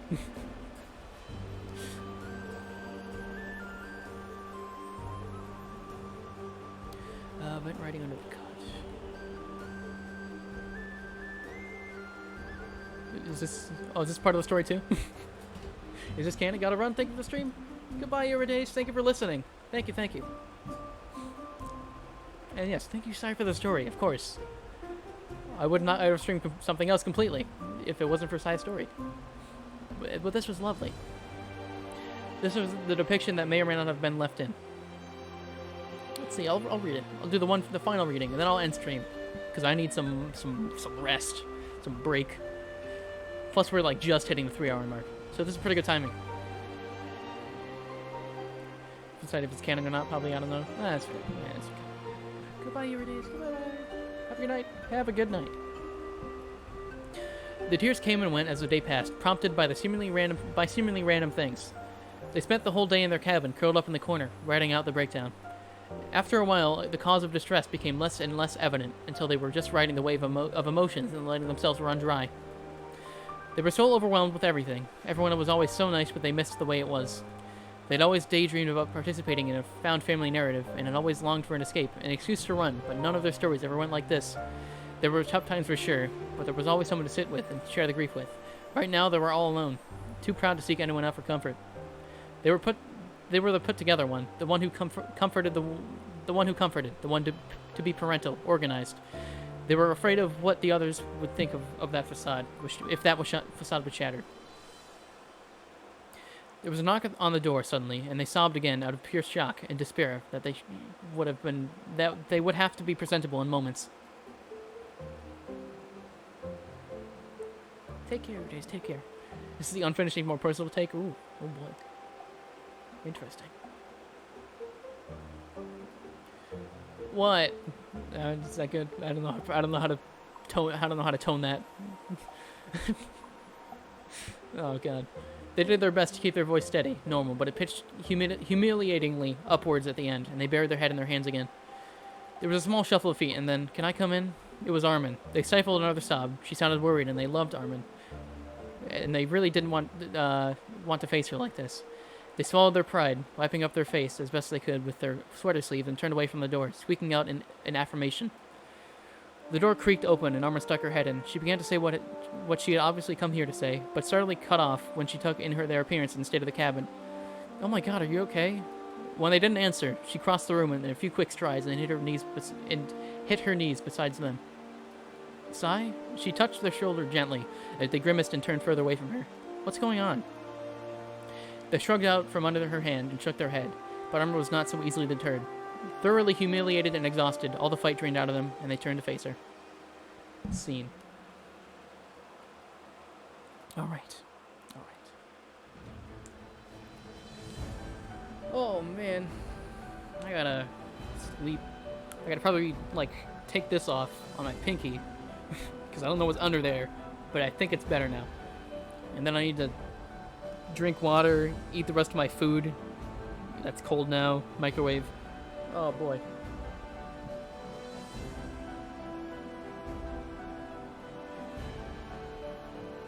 It's been an enjoyable time. Definitely perked up my sick self. This was so worth the wait, and I'm so happy to get to see your fruits of your labor.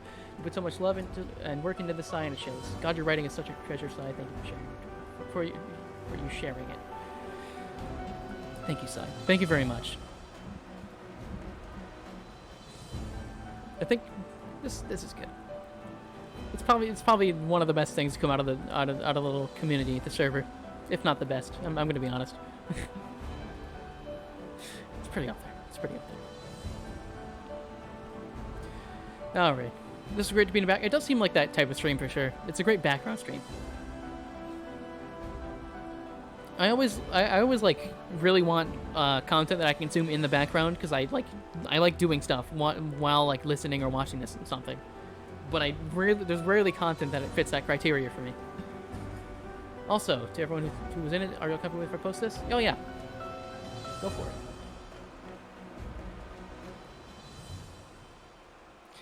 Oh boy, all right. I think I should end stream. Oh boy, I am tired as heck. My throat needs the day off tomorrow, like an AOE or something, because that way when you blow up, Cap, I can say everything. When I blow up, if that happens. All right. I don't know what AO3 is, so it's up to you. It's up to you.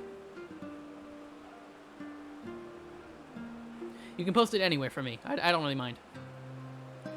I had a stream once where it was a story-heavy game that I had to read a ton aloud loud. I had no idea how you made it through the whole story. Me either. If I'm gonna be honest, like, I feel like less than halfway through, I was like, oh Christ, how am I gonna do this? Those are all pretty much exactly my internal thoughts there. It was, I've never done anything like this. Anything like this. Not even close. But yeah. No problem, Sai. Alright. Oh boy. Anything else to say before I end stream? Because I do like talking to you guys, so I don't want to end if someone has something to say. You good? Thank you very much for the story, Sai. It was lovely, and so are you. Clap, clap, clap. Yeah, goodbye, Arma. Goodbye. Cringe cat. Double, please. No. I don't deserve this, I think. I hope not. Alright. Hydrate. I'll do it. As always, thank you to anyone who stopped by, and anyone who's still here. I appreciate it a lot. I really do. Yeah, hold on.